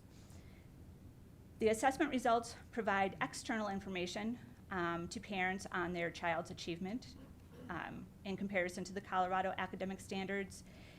Do want to say that as we have looked at results, again, making an assumption about a standardized testing environment, test results from this year for individual students can be interpreted with confidence. Our scale scores, our performance levels did not change. They all also may serve as a comparison point in the evaluation of future recovery efforts. They may serve as a baseline for the state, in some cases where it's appropriate for schools and districts, and we'll talk more about that in a little while.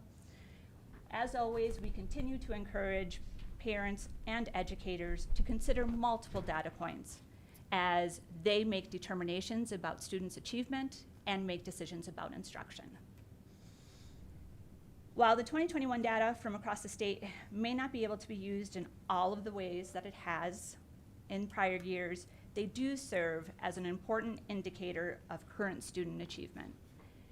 And we'll talk about some of those guardrails that we want to place on that. And some have already been placed by the legislature. Participation. And we'll look at both CMAS and PSAT, SAT participation.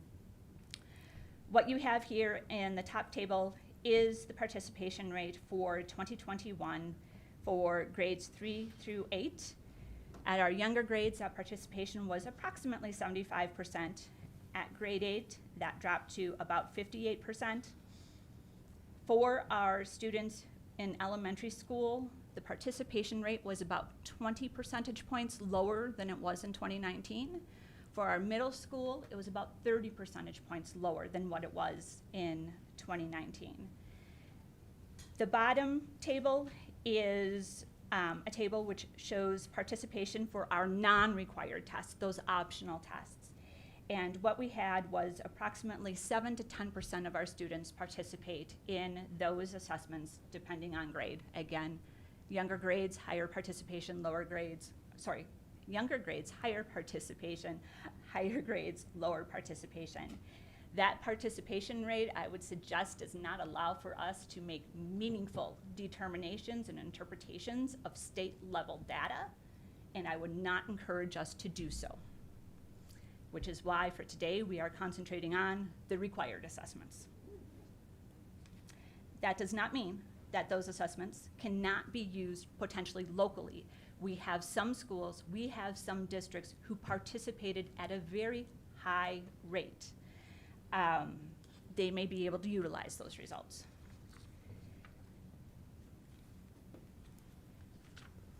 When we look at participation, it is not just about a participation rate, it is also about composition of the testers.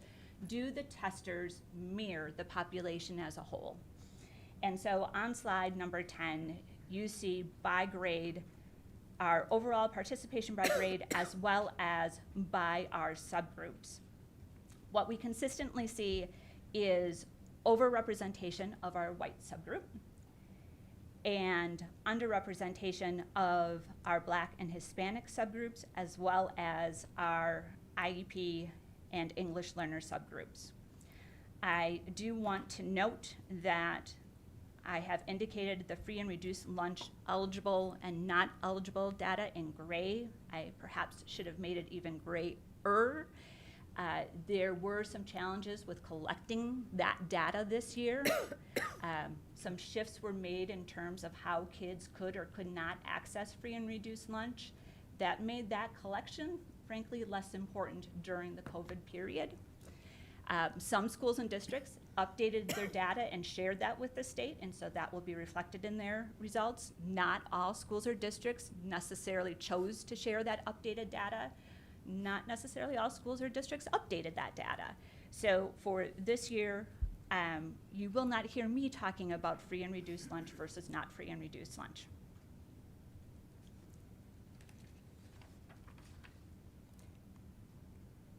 Something that we don't traditionally look at, but we did look at this year based on what we were hearing in terms of differences in participation, is we did look at district setting.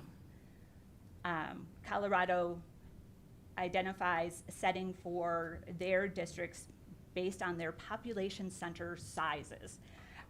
There's Metro Denver, there's urban suburban, outlying city, outlying town, and rural, sometimes referred to as remote.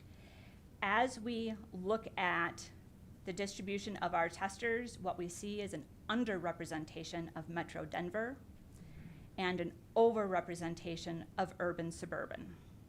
There is also some overrepresentation in terms of outlying city and outlying town, but when we're looking at overall state results, the outlying town and outlying city represent such a low proportion that that being off does not significantly impact the state level results. That difference between Metro Denver being underrepresented and urban suburban being overrepresented caused us some concern.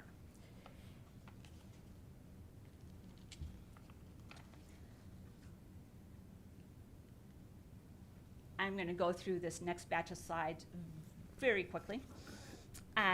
In addition to that participation rate, what we have shared with you is by grade, the proportion of enrolled students with the proportion of tested students. And what we look for is for our proportion of tested students to be within 2 percentage points of our enrolled students. So when we look at grade 3, the only place where we don't meet that requirement of being within 2 percentage points is with our white students, 53% of our enrolled population, 56% of our tested population.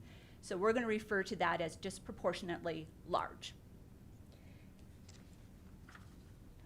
We also did for every grade, we looked at that district setting issue to make sure that there wasn't variance occurring, and there's some that's occurring, but consistently throughout what you'll see is Metro Denver is underrepresented. Grade 5, again, you see an overrepresentation of our white students when we're looking at that proportionality. When we're looking just at the participation rate, you see underrepresentation with Black and Hispanic. 2 or more races are IEP and are not IEP students. You will see Metro Denver underrepresented, urban suburban overrepresented. CMAS, you're going to see a very similar pattern for grade 7, grade 4, grade 6, and grade 8. And you are more than welcome, obviously, to look at that at your leisure, and if you have questions, please contact me. I clicked through those slides more quickly than I turned my pages.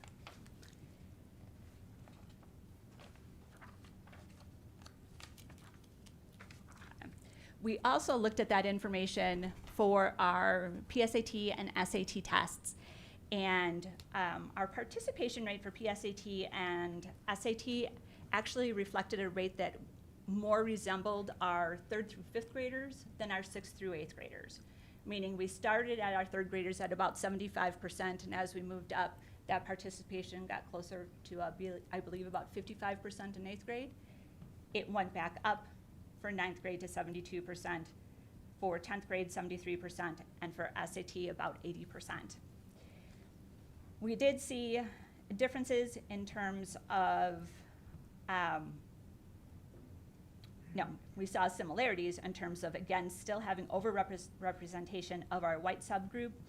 We also saw overrepresentation of our Asian subgroup, continued to see low participation proportionately for our Black, Hispanic subgroups and for IEP and English learners. We also looked at those district settings, and district settings looked different with PSAT and SAT than what we saw with CMAS. We did not see to the same degree that issue of underrepresentation of Metro Denver and overrepresentation of urban, suburban, across all of those tests.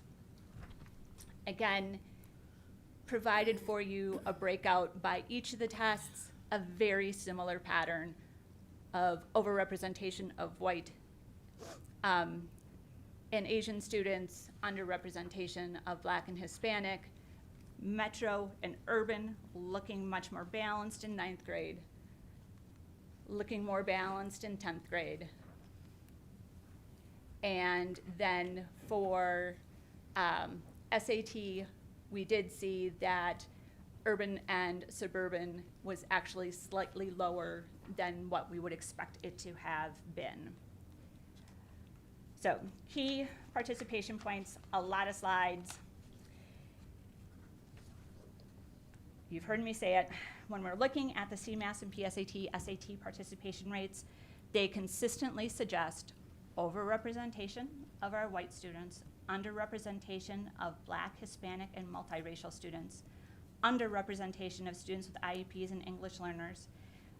Gender was only flagged for a difference in participation rate for CMAS grade 8. For district settings, CMAS participation rates consistently suggested underrepresentation of the metro area students and overrepresentation of students from the urban and suburban districts. We did not see that pattern across all of PSAT and SAT. CMAS results. One more thing about participation. You will be seeing CMAS results Would you in like two a different break ways. to have folks ask questions? Would that help you to? Always. Well, you're on a roll, but on the other hand, we don't want you to collapse. I appreciate it. Board Member Escarza, we have a few questions. Probably not a question here.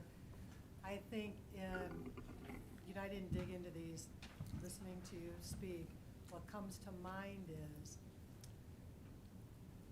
based on the over and under representation of who it is, the overrepresented groups tend to be those that score in the higher ranges. If I were to just throw out a theory, and this is just my relative thinking, is that any results we do get based on this might be a best case scenario if that is the group that is overrepresented, those that typically score the highest. Could that just be, would that, I mean, and please, it's not statistical, I'm just in my head thinking, that would be a theory I'd want to test, and maybe you're going to tell me you tested it as you come through. So, I appreciate the question. And yes, we were concerned about that as well. And so what you will be seeing for CMAS results are two different sets of results. One of those sets of results that are what I'll refer to as our official results are based on all students who tested. There is a second set of results for CMAS that are based on what we're going to refer to as a matched group, meaning we took all the kids who tested in 2021 and we took a subset of them that looked like our 2019 testers. So our proportion of white students, Black students, Hispanic students are consistent with what we saw in 2019. Our representation of the different district settings, which was a significant issue, is similar to what we saw in 2019. So as we start to make these more tenuous comparisons to 2019 than we're accustomed to, we can have a little bit more confidence, I think, as I provide you with two different data points to take into consideration. I think they call that foreshadowing, but I could be wrong. And some people might think that you were like a total prompt and you weren't, so thank you for that. Any other questions real fast? Thank you. Proceed.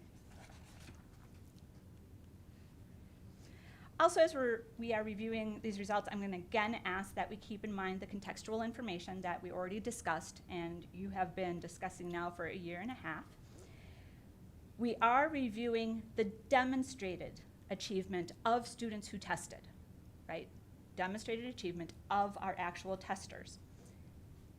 For CMAS, we're also going to provide you with that matched group as a comparison point. We are reviewing, as always, demonstrated achievement of testers and not ability. And that's an important distinction to make, right? We are not talking about ability, we're talking about achievement, and it's demonstrated achievement after 18 months of living under these COVID conditions. Declines seen indicate a change in Colorado's grade level performance, right? So should we see a decline in 4th grade, what that represents is that our testers in 2021 met and exceeded standards at a lower level than our 4th grade testers in 2019. Our results are not making a statement about our 4th graders, individual 4th graders, who belong to individual parents, having lost skills, right? We're talking about the 2021 group compared to 2019. We are not talking about an individual student's knowledge base of concepts and skills between 2021 and 2019. Two very different questions. And throughout, this is demonstrated and then what I'm going to refer to as estimated based on the matched group. Some of you have not been on the board when we've had a release before, I think. So this is your first release. This is a chart that or graph that we consistently use across years. And I look at my commissioner and ask her to please just be distracted during this one because this one bothers her. Too much color, too much confusion. So you don't have to like this one either, and I'm going to get to something that you may like better in just a moment. But I am going to ask for a little bit of tolerance with this particular graph. What we have is a presentation of level 1, level 2, level 3, level 4, level 5, with level 1 in terms of achievement of the standards being at the What bottom. page are you on? 36, sorry.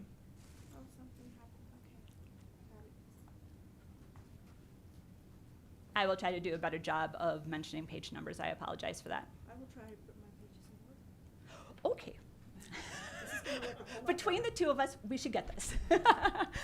All right. So the bars of different colors, that is something that should be familiar to those of you who have been on the board for a while now. The light blue is level 1, then orange, then we get to the gray, which is approaching, then we get to the green, which is met, and we get to the dark blue, which is exceeds. And what we have talked about historically is what we're looking for at the top of the gray bar is actually a stepping down kind of occurrence, right? We want the steps to be going down with that top of the gray, because that means we have more kids who are at met and exceeded. What is new this year is I did here add in a bar, a blue bar, between 2019 and 2021, just as an indicator of something's happened in between, and we've done that in the past when we've had, as an example, with 8th grade math results, we had kids who took high school end of course assessments and then they came and took the 8th grade assessment. We put a bar there saying something's different here that we might want to remember occurred. When we look at grade 3, and remember I want my gray bar to be lower in 2021 than 2019, that's not what happened. My gray bar actually took a little step up. In grade 5, little step up. In grade 7, a little step up.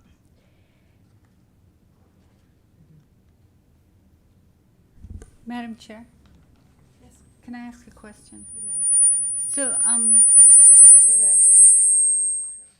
didn't do, sorry. okay.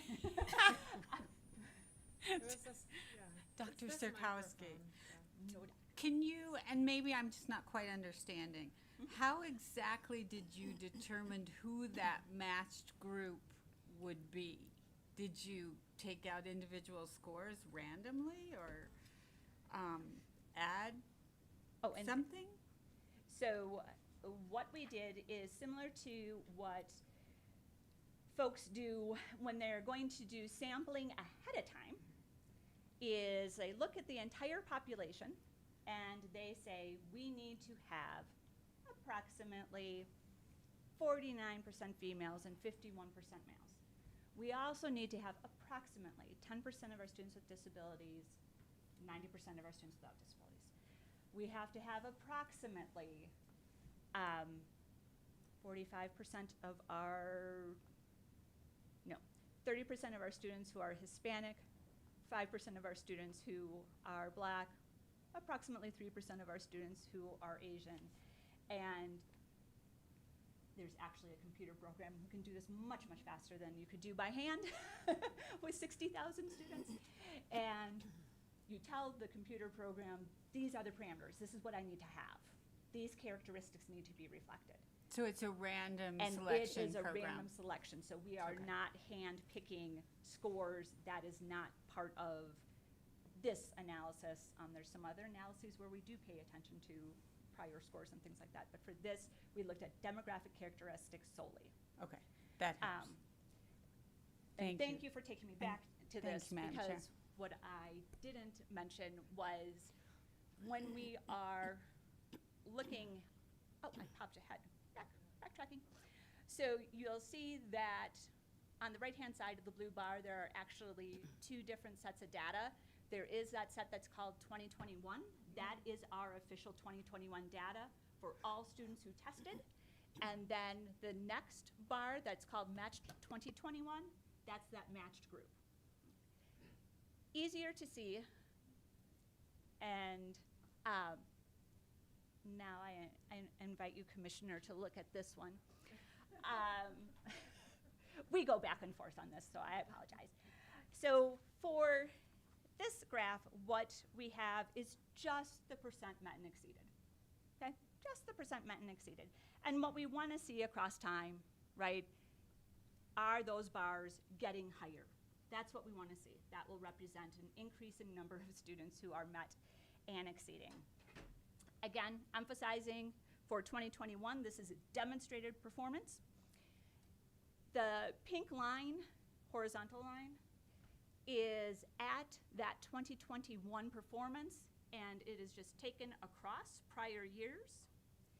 And what we see is that the 2021 performance for our third graders is most reflective of what we saw in 2017. When we look at our fifth graders at 47.2, we see that that's most reflective of what we saw in 2018. When we look at our seventh graders at 42.6, they're actually closest to the performance that we saw in 2016. The matched 21 group, again, is also included, and as at least one of the board members predicted, the matched group performance is lower, because what we did is we made things more proportionate. You will see relatively consistently throughout this presentation that that number is lower than the 2021. At this point, it is very difficult for us to predict what is going to happen during this next school year and what will happen with testing, even if the school year goes back to something more reflective of what we've had in the past. So when you see me next year, we may be looking at a combination of numbers again as we try to estimate, are our kids doing better, or are we still struggling in order to recover?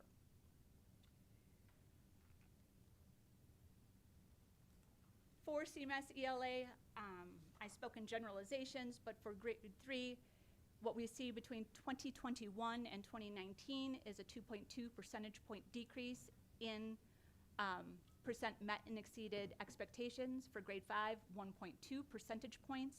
Grade 7, 3.9 percentage points. As a generalization, CMAS ELA demonstrated achievement for percent met exceeded expectation is most similar to the levels that we saw back in 2017, approximately 4 years ago. Math. This is that graph for the different performance levels. Remember, at the bottom are our lowest performance levels, with the green and blue on top indicating met or exceeded standards. What we like to see is a stair step down with those gray steps. We want to be taking a step down. When we look at grade 4 between 2019 and 2021, that is not a step down, that is a step up. When we look at grade 6 between 2019 and 2021 with that gray bar, again, it is a step up. When we look at grade 8 between 2019 and 2021, again, with that gray bar, that is a step up. That is indicative of fewer students meeting and exceeding standards than what we have had historically. The yellow on top of 2016 to 2018 is just a friendly reminder that our population of kids who are testing in 8th grade math changed throughout that time period due to us removing the end of course high school assessment option. Easier to see is for this bar graph showing the percent met or exceeded expectations for all of our students. I again provided that pink dotted line that goes from the 2021 demonstrated achievement and took it across.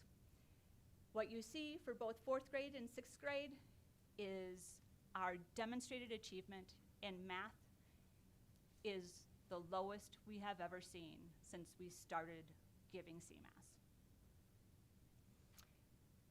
For grade 8, we can't make that same comparison because of the change in groups.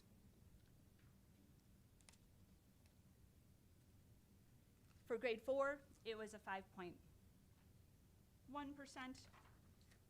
decrease, grade 6, 5.4, grade 8, 7.4, and again, those decreases put demonstrated achievement at the lowest level we have seen since we adopted CMAS.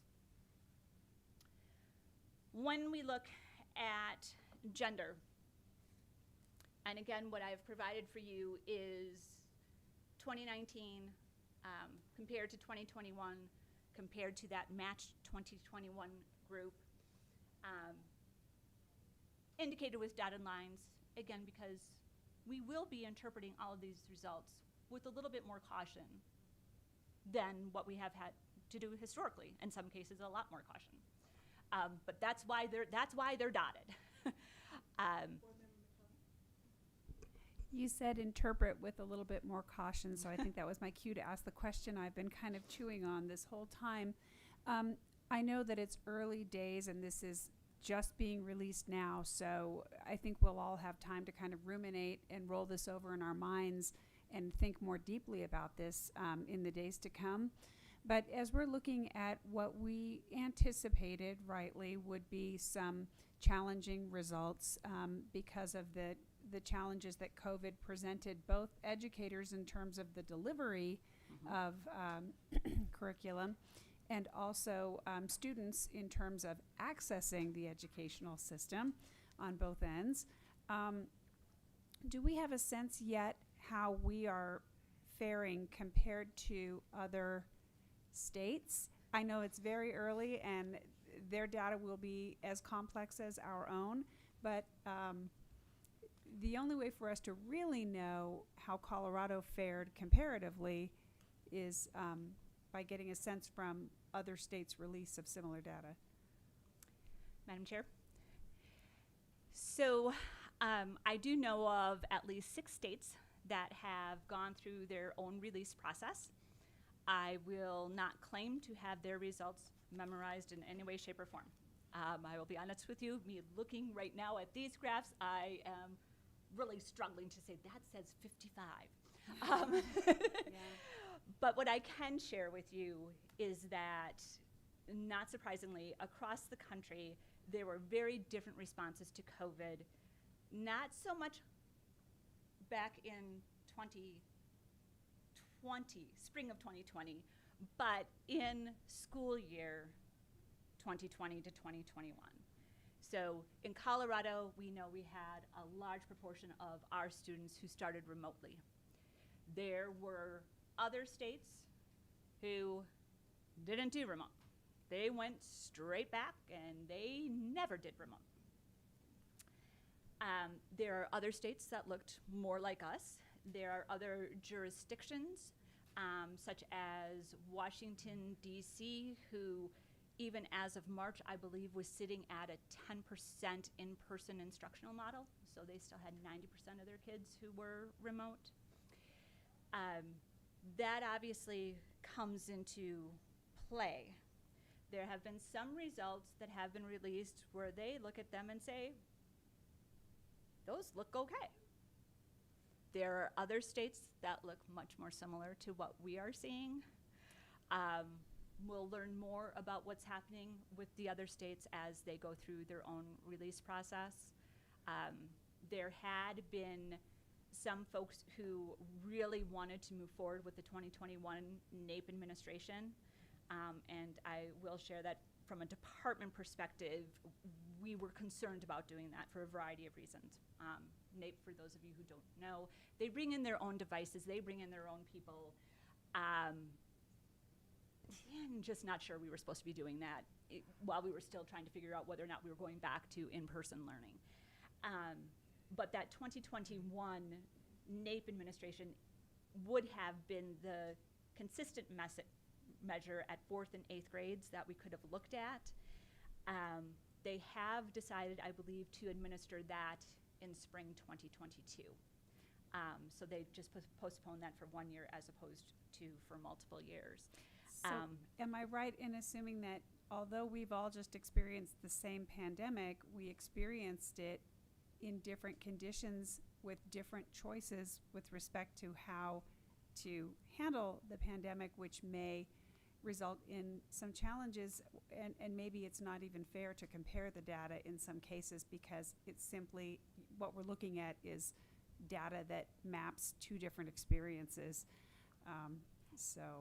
And the other point I wanted to just touch on was to confirm my understanding that these difficulties, and I say this for the benefit of the listening public, the differences that we're seeing in the data that make it challenging for us to compare it to other data we have over time were anticipated, and it's part of why we will use this data differently than data has been used in the past. For example, with respect to teacher evaluations, we aren't using this data in the way that we have in the past, and I just think even though folks on this board know that, I think it's important to mention that on the record because some people may be listening to this release who maybe didn't know that.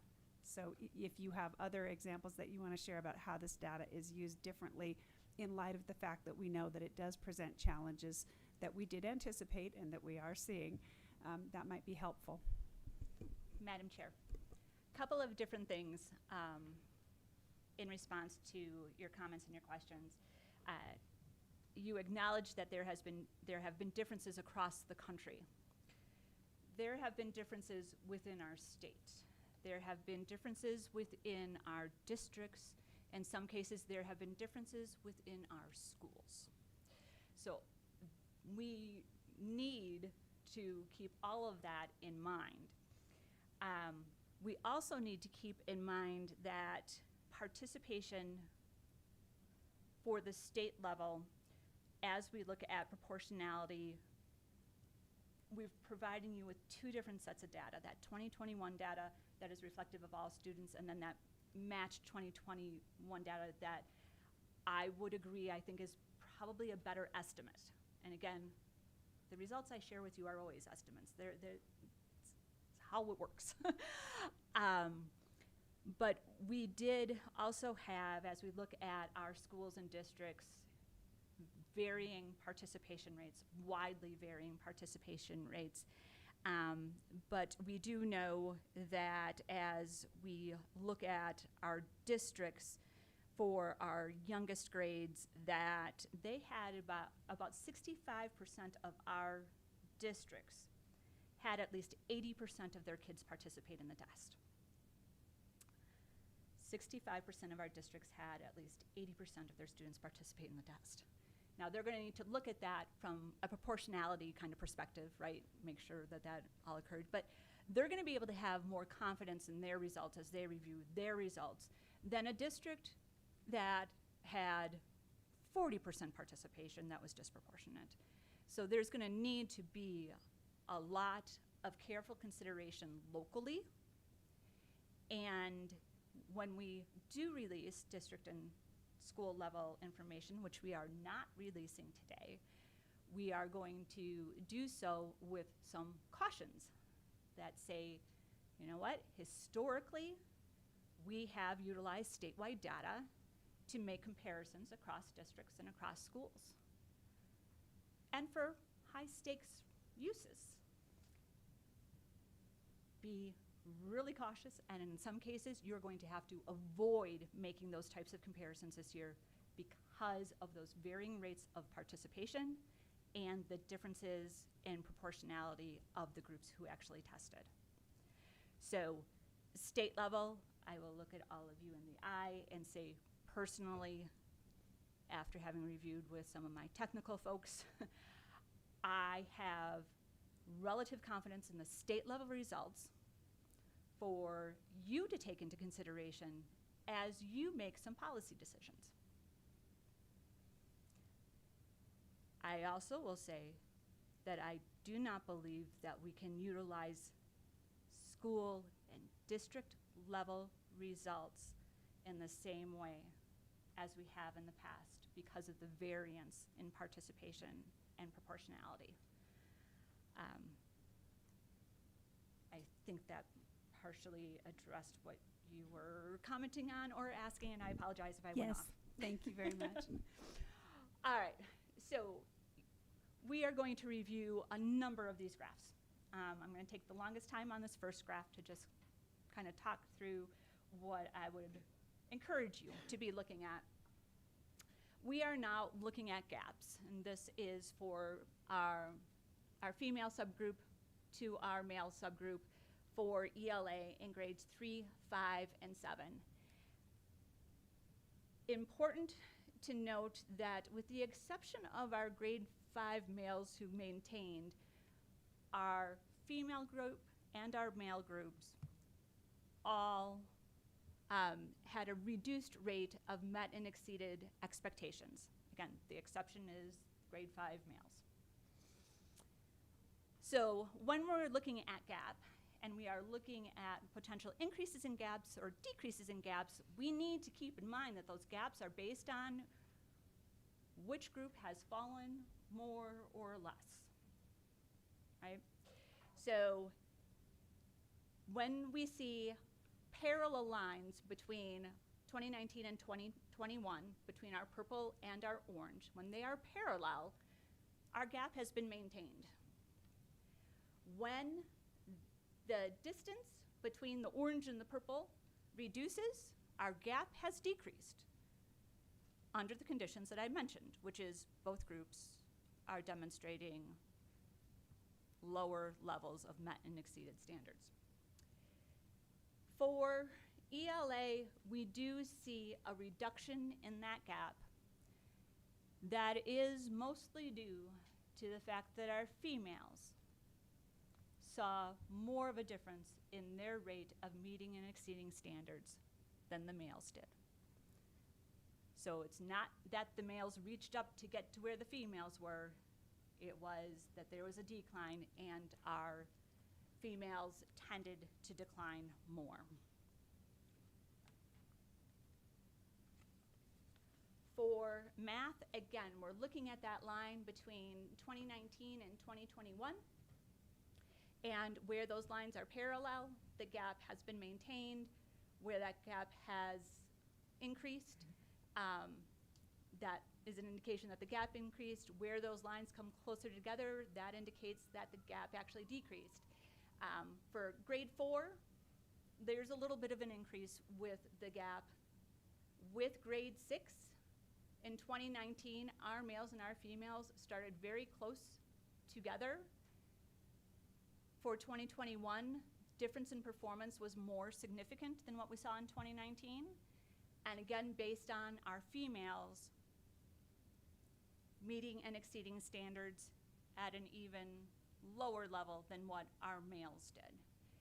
For grade 8, that was an area where we had females who were outperforming males back in 2019, and this year they are both at around 29.5%. Again, so we have a mix in terms of, did we have gap increases, did we have gap decreases? Important to keep in mind that for math consistently, both males and females saw a decrease in performance. Females more so than males. For those of you who want to know exactly what those percentage point gaps were for this year, grade 3, 6 percentage point gap, grade 5, 7.5, grade 5, 7.5, grade 7, 11.9, with females outperforming males throughout. For math, we have the reverse. Males outperform females for all of the grade levels this year. Grade 4, 5.3, grade 6, 3.1, grade 8, essentially right next to each other. There was a 0.3 difference with a shift in terms of what direction that gap was. Race and ethnicity. This obviously gets more complicated because now there are more lines to look at than just with gender. So as we look at, again, grade 3, what I'm going to encourage you to do is first look at the yellow line and the orange line. The yellow represents our white testers. The orange line represents our black testers. Those are most similar to each other. And then the purple line representing our Asian students, the dark blue line representing our students from 2 or more race ethnicities, and then our Hispanic students also have a very similar slope of loss, right? So purple, blue, gray, very similar slopes, bigger, more drastic slopes than what we see with white students or with our black subgroup. For grade 5, we see a very similar pattern. So there is a steeper drop for our students belonging to the Asian, Hispanic, 2 or more subgroups than our white and Hispanic, which are very close to being horizontal there. Again, based on demonstrated performance. When we look at grade 7, what we see is, this is different this time. Our yellow line and which represents our white group, our 2 or more races, that is represented by the blue, and our Hispanic, which is represented by the gray, being more parallel in terms of their slopes, with our Asian students and our black students having a less significant drop. When we look specifically at our black and Hispanic subgroups, what we see across the grades, that although in 2019 there was very, very similar performance, what we see in 2021, based on demonstrated performance, is there is now a gap.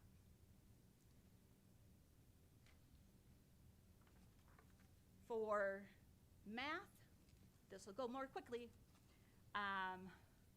Math, I would suggest that overall for grade 4, those slopes are very, very similar. Meaning, as we look at race and ethnicity, all of our students showed a very similar level of met and exceeded standards. For grade 6, there's a little bit of a difference with our white subgroup actually having the steepest line, meaning they had the biggest decline in the percent of students who met or exceeded standards. The other areas, I would say, are relatively similar. For grade 8, Again, I would suggest that as you look at our Asian subgroup compared to our white subgroup, compared to our 2 or more races, compared to our Hispanic, which is gray, those all are looking relatively parallel, meaning there's not much of a change in gap in those areas. The one area where we do see a slight flip between 2019 and 2021 is between our Black and Hispanic subgroups. And if we look at our 2021 sampled, that gap actually looks wider. On this page, you can see what the actual gaps were.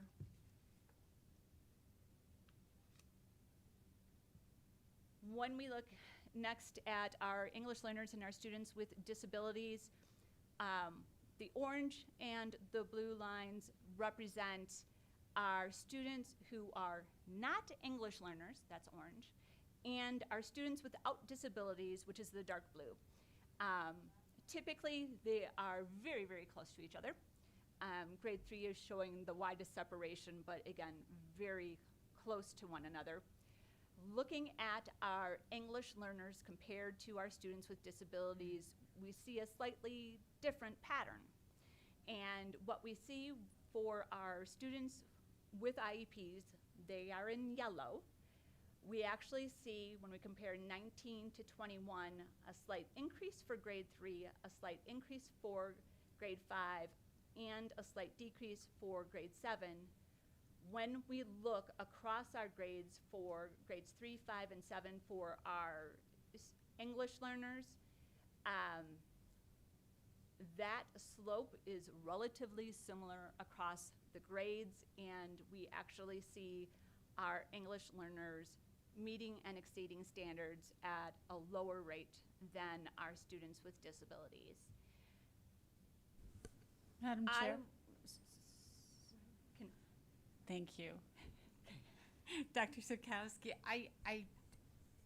this slide bothers me as far as the comparison, that we're comparing English language learners and IEP students, and those are very distinct groups. I'm not quite sure why we're comparing these two groups.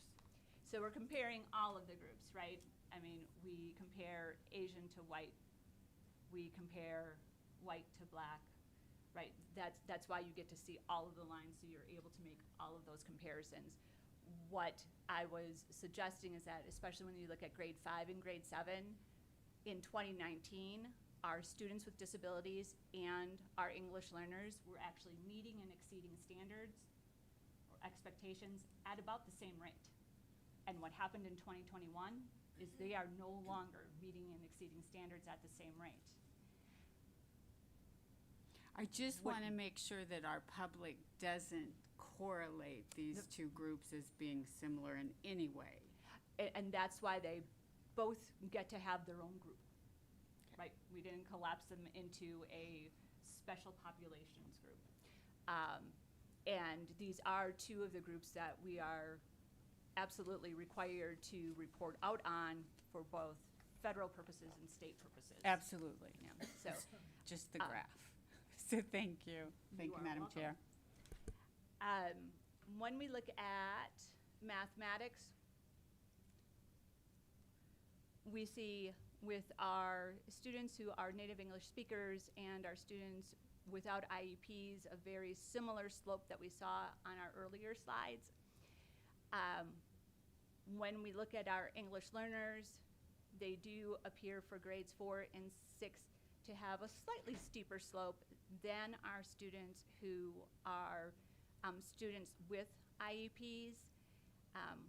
Have been asked, those students with IEPs who are appearing relatively flat, and now they are also next to a subgroup who had a similar level of performance in the past, because sometimes it could be a scale issue. Why did that happen? I don't have an answer for that, but I do think it's something worthy of investigation. I would conjecture or suggest that one of the places that if I was going to be looking is I would look at amount of time in school and with in-person instruction. Our students with disabilities for our schools who are doing remote instruction, were oftentimes some of the first kids to come back to in-person instruction. That's conjecture. I don't know if that's true, but it'd be something potentially to look at. And we did also look at, for our students who have IEPs, to look at the distribution within different disability categories to see if there was a difference there, and that was similar between 21 and 2019. Again, the exact differences are provided here. The differences are between 25 and 45 percentage points.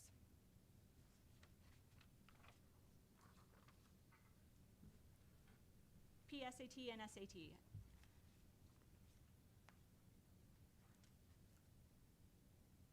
We are reporting out performance levels, Colorado-specific performance levels, for the first time this year. For those of you who were voting back in March of 2020, you all approved performance levels and cut scores for PSAT and SAT. The first year that we were supposed to put those into play was in spring of 2020. Testing was canceled, so this is the first year that we're reporting out on those Colorado-specific performance levels. Wanted to remind you all of that you took recommendations from educator panels and from the department, and you adopted those performance levels and those cut scores. There are the general descriptions of those performance levels. There are those cut scores, right, the bands for level 1, level 2, level 3, level 4. Notice that we maintained the wording that we have for CMAS science. Important to keep in mind that level 3 met expectations for our Colorado-specific performance levels and cut scores. That cut matches the College Board college and career readiness benchmark. And you all took that into consideration as you were looking at the data, and the educator panels got extremely close to those cuts before they even saw what those cuts were. It's important for our families to know that and for our students to know that our met and exceeded standards matches the information that they get from College Board on college and career readiness benchmarks. PSAT 9, 10, SAT, there were increases across those grades. In some cases slight with SAT, and some cases larger, such as with PSAT 10. Although we did not have that disproportion in terms of district setting, I am going to suggest that as we look at these, that we take into consideration that I would conjecture, based on these groups of students, and having looked at prior scores, that we had higher performing students who participated at a higher rate than our lower performing students.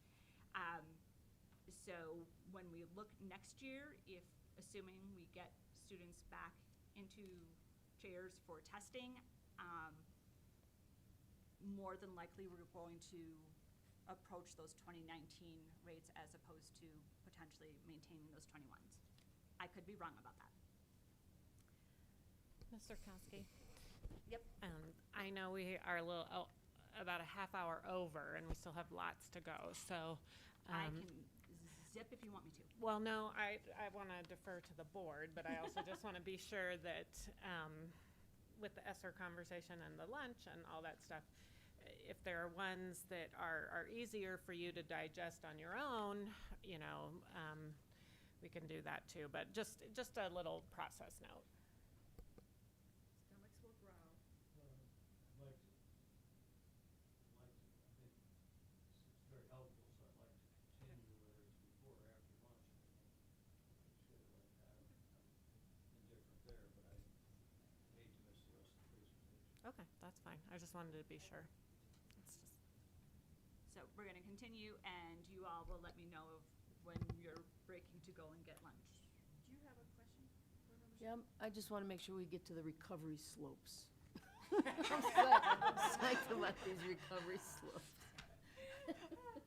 Those are tucked at the end. I would say proceed. Okay. I think we're all engaged.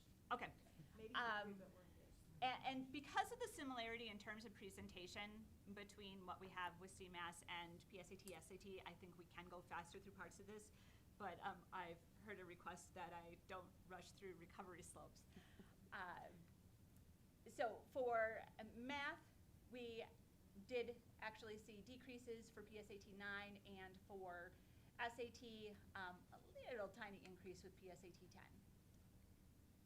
Again, when we are looking at these graphs for gap information, what we're looking for are those lines getting closer together or are they getting further apart?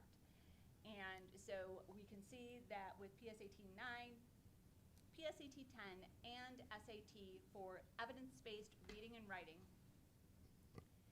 that the distance between those two lines is contracting. And unlike what we saw with CMAS, where we saw our females dropping in performance, what we have here are our females maintaining performance and our males actually performing better. For math, for PSAT 9, that is where we see the most significant difference in terms of lower percent of students who met or exceeded standards. For PSAT 10, students, male and female subgroups, started virtually in the same spot. Females in 2021 had a slightly lower percentage of students who met and exceeded standards, and males had a slightly larger. So essentially what you're seeing is a separation like this, right? You have one group who's going higher and one group that is going lower. For SAT, what we see is a reduction in that gap.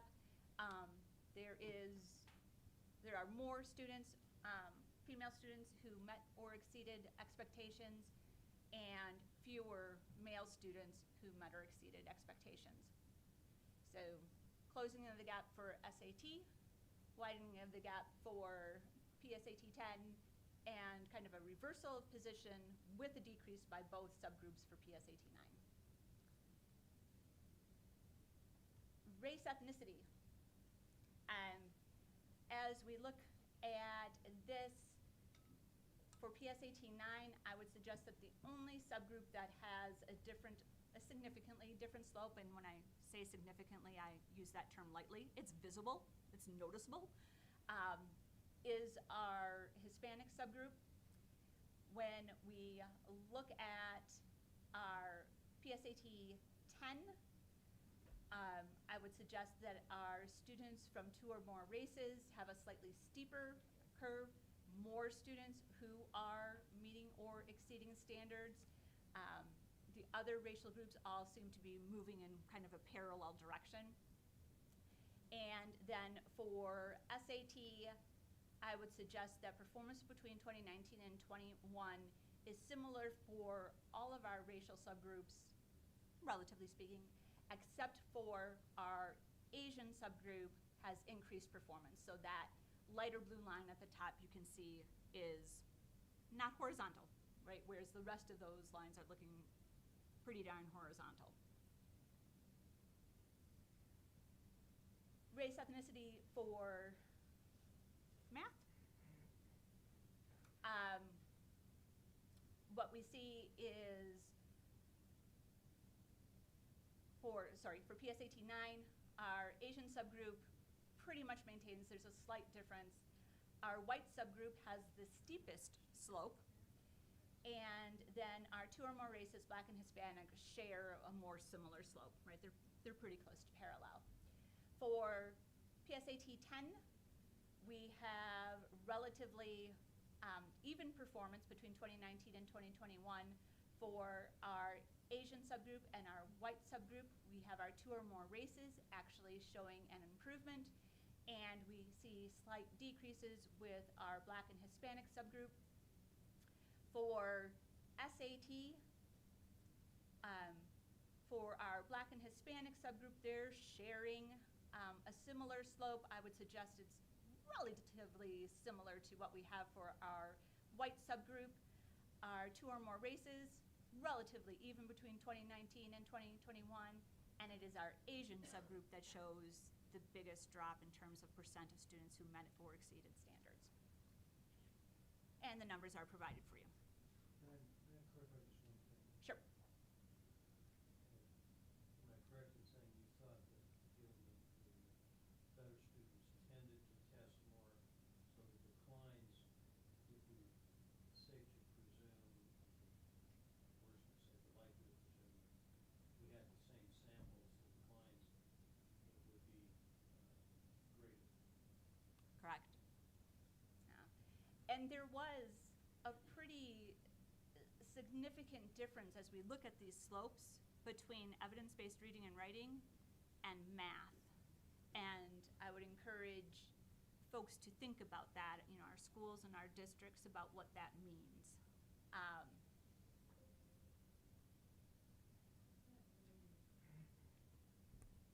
Board members? And maybe this is a really good time to bring this up. So the NWA studies that have been out for some time now, estimating reading has gone down a little, math more so. This follows that same pattern. There's some logical reasons for that, but that seems to be a nationwide pattern that we knew. Okay, or we were expecting if we found it. Okay. Madam Chair.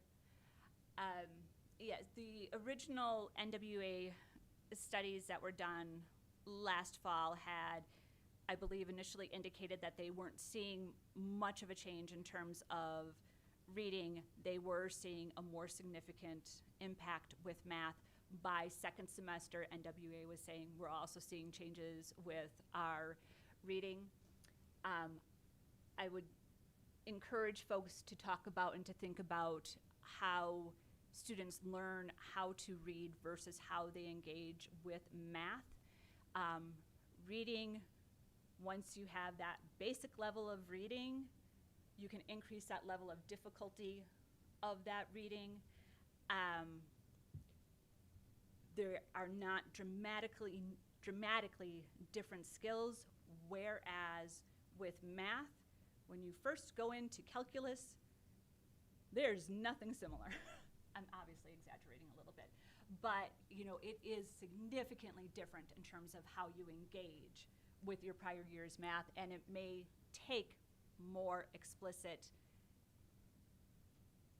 in-person instruction, direct instruction with math than it does with ELA. I don't know. It's hard to learn math online, especially at the higher grades. I'm just saying from some experience, so, yeah.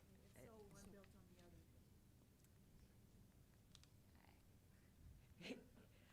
Math, it's hard.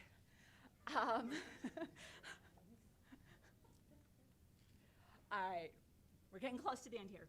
So files and reports to districts and schools.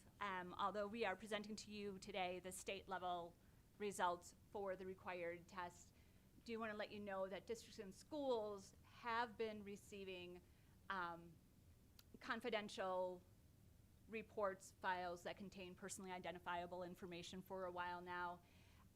For CMAS, they got their individual student level files about July 13th to 14th, which actually takes us back to when we were delivering in about TCAP days. We, again, depending on what happens next year, do expect to get that back into June, which is where we have been able to deliver. They also received some new reports this year that they hadn't received in the past. We refer to them as participation reports, and what they have on them is explicitly by subgroup, what is the participation rate, so folks can look at that. There is also a table that allows them to look at the proportion of their students who were enrolled by subgroup and the proportion who tested by subgroup. You want those numbers to be close together, right? The further apart, the harder it is that you can make sense of your total overall score. The smaller your school, the more difficult that will also be, because just by losing one student, your percentage can drop significantly. That's a challenge that our smaller groups and sizes have had ongoing. But those were new reports. We've gotten some preliminary indications that they're helpful. we'll see. But we did try to give folks additional information than what they have had in the past because of that very different type of participation this year. They also get reports that are referred to as content standard roster reports, item analysis and evidence statement analysis reports, individual student level reports. They have their electronic version. I think I meant to correct this next bullet. So individual student level reports, hard copies shipped the week of, I don't even know how to read that, but they will be shipped next week. So if you could please convert that to, next week. Obviously, I copied and pasted in some weird way there. Apologies. For PSAT and SAT, students had access through their College Board portal for the initial administration starting May 5th for SAT and May 17th for PSAT 9 and 10. And educators had access to scores through that College Board portal at the end of June. So again, schools and districts have had access to their data, which is not publicly releasable, right? Because it contains personally identifiable information a little bit longer, and they've been working with it. All right, slopes.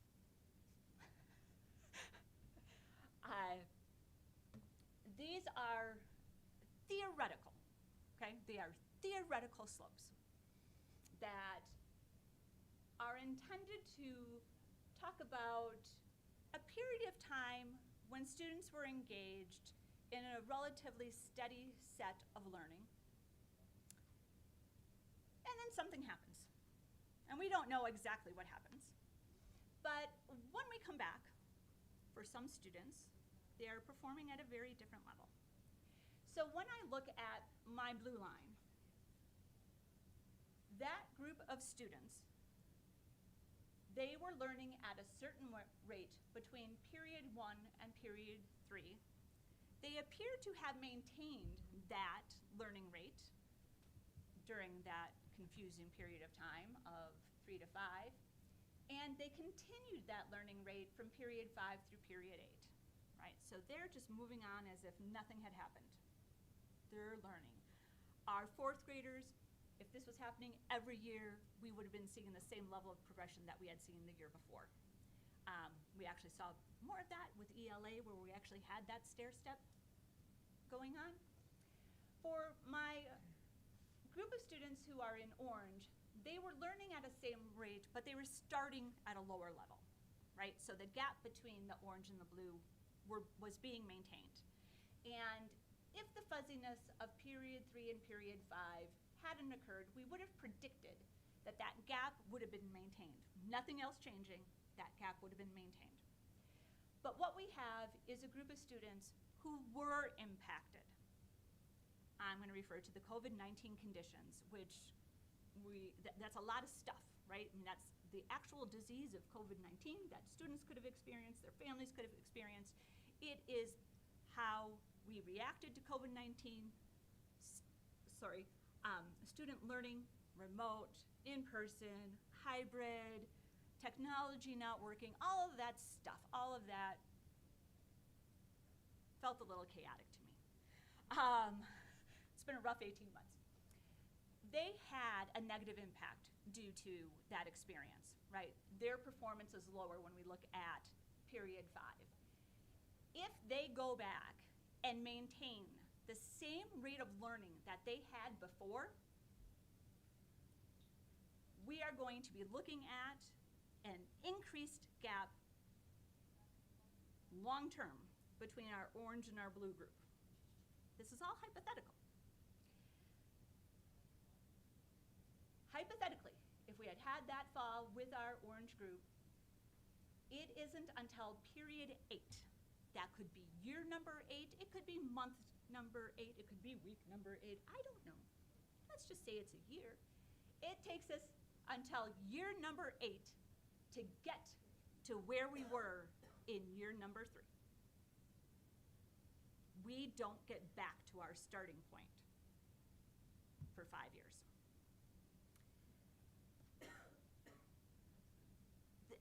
Thank you very much for the prompt. That's not good. So, we're looking at these slopes, and borrowed from economic recovery, by the way. I've added a line. It's a gray line. Again, same rate of learning between period 1 and period 3, just slightly below. They lost the same amount as our orange kids, right? You know, it's parallel. But when they come back, they do not go back to learning at the same rate as they were previously. They have accelerated learning. And it's the accelerated learning that allows them to get back to where they were more quickly than our orange group, and in fact, pass our orange group and are heading towards our blue group. We know not all kids were impacted the same way. Oh, then there's this group. They were learning, the last 18 months happened, they come back,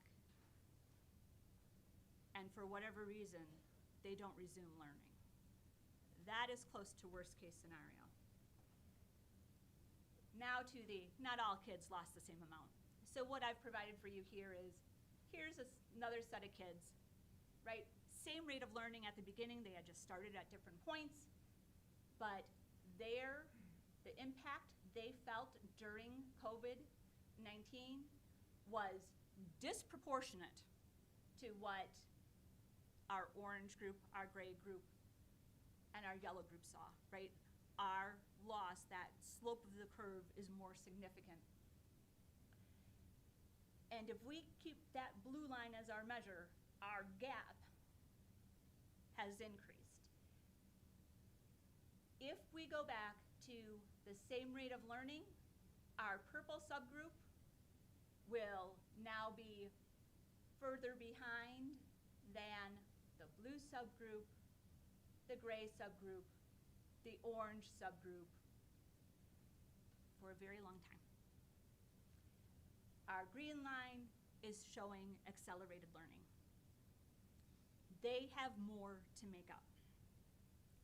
So as we look potentially, as somebody looks, at resources and supports, I'm going to suggest all kids are going to need support with math, right? And that math, all kids are going to need support with math. There are going to be some kids who need a lot more support with math if they are going to, for lack of a better word, recover and reduce the gaps to a level that we had previously and hopefully better. So as schools and districts, parents and students engage in learning over the course of the next couple of years, that has to be under conditions, under systems, under programs that are different than what they would have experienced ordinarily. We have to be able to accelerate learning. We have to be able to complete the incomplete learning for our 7th graders. So that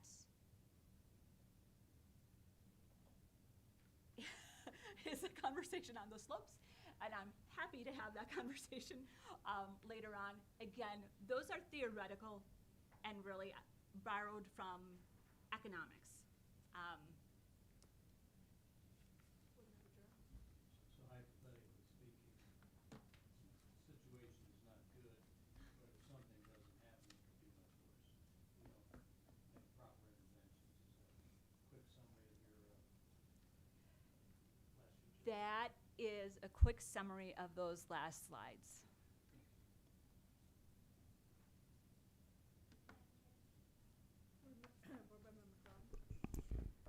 Thank you, Ms. Zerkowski. I feel like I could sit through this presentation more than once and still be absorbing and thinking about this data. It's so rich and so complex. One of the questions that comes to mind might not be a question for your department, but it may be a question that these results are prompting, and that is, and I don't need an answer right now if we don't know it yet, but I know we've heard talk of the possibility of some parents redshirting their kindergartners. Mhm. As a parent whose children recently graduated out of the K-12 system, I can't help but wonder if there will be parents at other grades who consider redshirting as a strategy to get their child where their child otherwise would have been had they had a more normal experience or a more optimal experience that the pandemic simply just didn't allow us to deliver. And then I have 1,000 questions after that, but I'll save them and think about this data for the days to come while we grapple to understand what this means for policy-making decisions. Thank you. Madam Chair, as you indicated, that issue of redshirting is going to be a parental decision. I hope that those conversations there are conversations going on between the parents and the schools. And having conversations about how are folks intending on addressing that incomplete learning while still engaging in grade level content in a meaningful way. And I think there have been some schools and districts who have been working on how do we do that, right, without engaging in remedial education, right? We have a 5th grade curriculum and a scope and a sequence that we want to do, but somehow we have to sneak in those skills and concepts that kids may be missing in order to engage in that productively. I think that's a challenge that, frankly, we have had all along with certain groups of students more than other groups of students. So being able to figure out how to do that effectively, I think will serve all of our students well.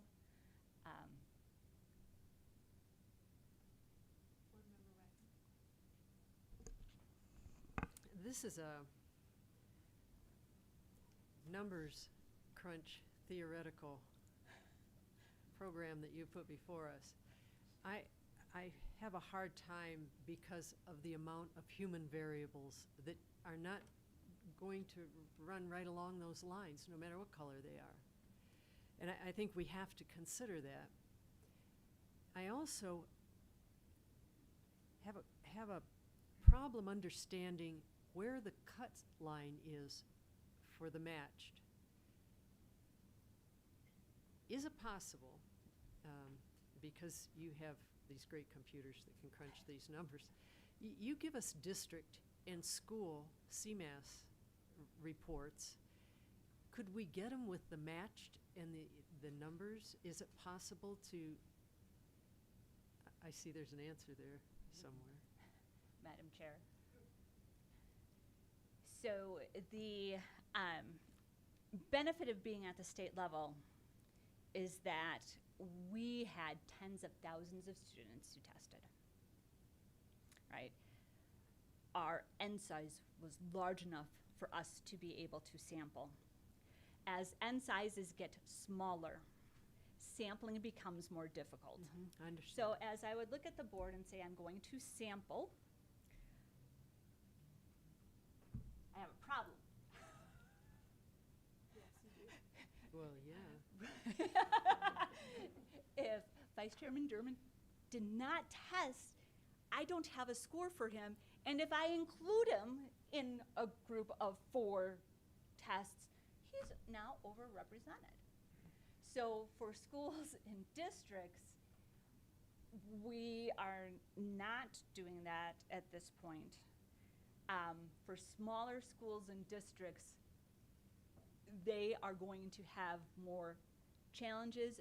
I would suggest that what they do is they look overall, and if they know, even though they are small, that, I'm going to make it easy, about 50% of their kids are female and 50% of their kids are male, and they end up having 75% male and 25% female, they have a problem with their total scores.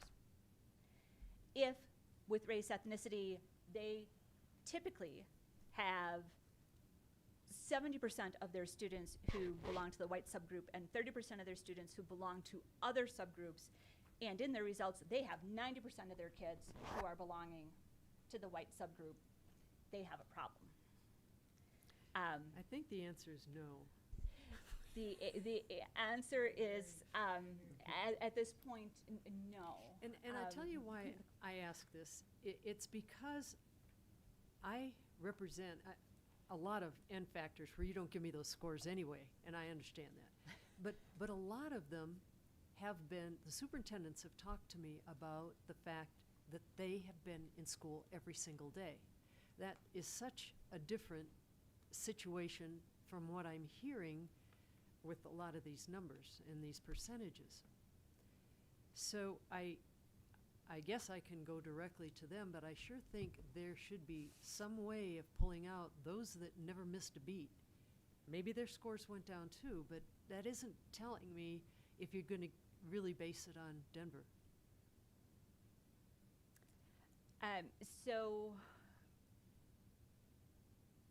results can be looked at from a state level How about a congressional? by those district settings. Congressional level, huh? We can look at those, you know, overall. Again, I need to think really hard about this issue of matching. I can't say it enough, right? We had tens of thousands of students in order to get that done, and as your N sizes get smaller, and as we start to look at, you know, our rural population, you know, in that, so it's small. It represents, I think, like 3 to 5% of our total population. I think outlying cities represents about 9%, and I think our outlying towns represent They're about very another important, is 3 what to you're 5. saying. I'm not saying they're not important. I'm saying that it's harder to break them apart, just like I was going to have an issue doing sampling based on gender with all of you. Now, the advantage to being smaller is that as you are looking at your local recovery efforts, you can start to do that on a much more intimate level. Fair enough. Thank you. Thank you, Madam Chair. So thank you for the very, very, very thorough report of the data. I loved it. But I also feel like I should apologize for the last 20 years of boards of education that I sat in front of and did the same thing. I never realized how, when you haven't seen it ahead, how much it is. So, but anyway, thank you for that. I think it maybe two things. One, if you were to just summarize, perhaps maybe what you were the most surprised about, or if you were to look at a board to say, hey, you know, of all these findings, here's what I think are probably the biggest takeaways, and maybe you don't have to do this at second, put you on the spot, but you could put it in paper. Perhaps the most, what you would find the most usable for us to move forward. Madam Chair. So, as Chief Assessment Officer, not Chief Instructional Officer, I would encourage folks to look really carefully at what we're doing with our youngest students in terms of learning how to read. There were actually bigger drops with third grade than with 5th or 7th grade. That doesn't mean ignore your 5th and 7th graders. I'm just saying that I am more concerned about those third graders and making sure that we are hitting those kids who are returning or not returning, I don't know, but those K1, 2, 3 kids in a really, really meaningful way. I would suggest that math needs to be a very, very strong focus, and I would suggest we may need some significant professional development, especially at the elementary grades, where I would suggest that there is more math discomfort by our educators as a whole.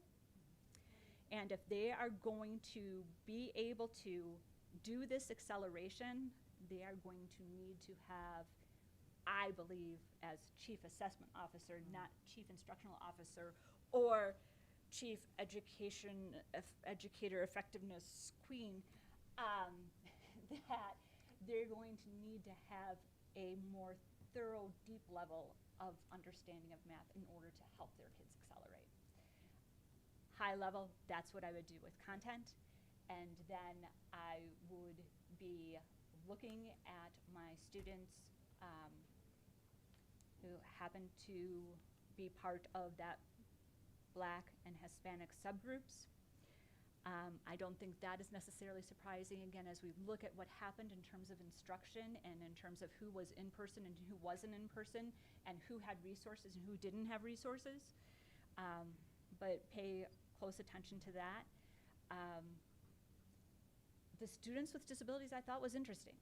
You know, I don't know what to make of that. I need to still think about that.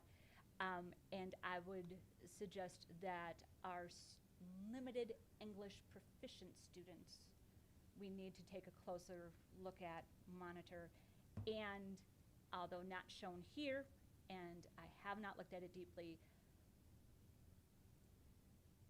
as a educator who at one point in time worked in a school that had 2/3 of their students speak a language other than English, other than Spanish, I am worried about those kids who were redesignated 2 years ago. And, you know, went through their monitoring year 1 during 1920 and went through their monitoring year in 2021, making sure that folks are looking at those kids. That, if I was sitting in control of a school or a district, that's where I'd be directing my energy at a high level. I'm good. Thank you.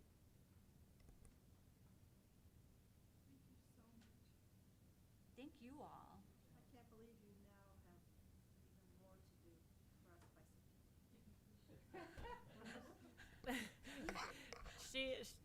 Yes, I do want to thank her and her team. I was gonna say. Behind her, and the IMS team and some others. You know, it's always a heavy lift. It was an exceptional heavy lift this year, and they did additional analyses, additional pieces, and less time to do it because of the extended windows and our increased board meeting time, so thank you. Yeah, I really, 30 more seconds, because I know you guys all you need to go eat. Definitely, I sit up here and talk to you all, but it is that assessment team who does the work. And so I'm calling out my 2 people here, Will Morton, Christina Worth Hawkins. They have people, and we had 1 data person instead of 3 for this season. Jasmine Carey has been working ridiculously hard. And then yes, IMS, we wouldn't have numbers in front of you without IMS. So thank you for letting me take that 30 seconds. Yep.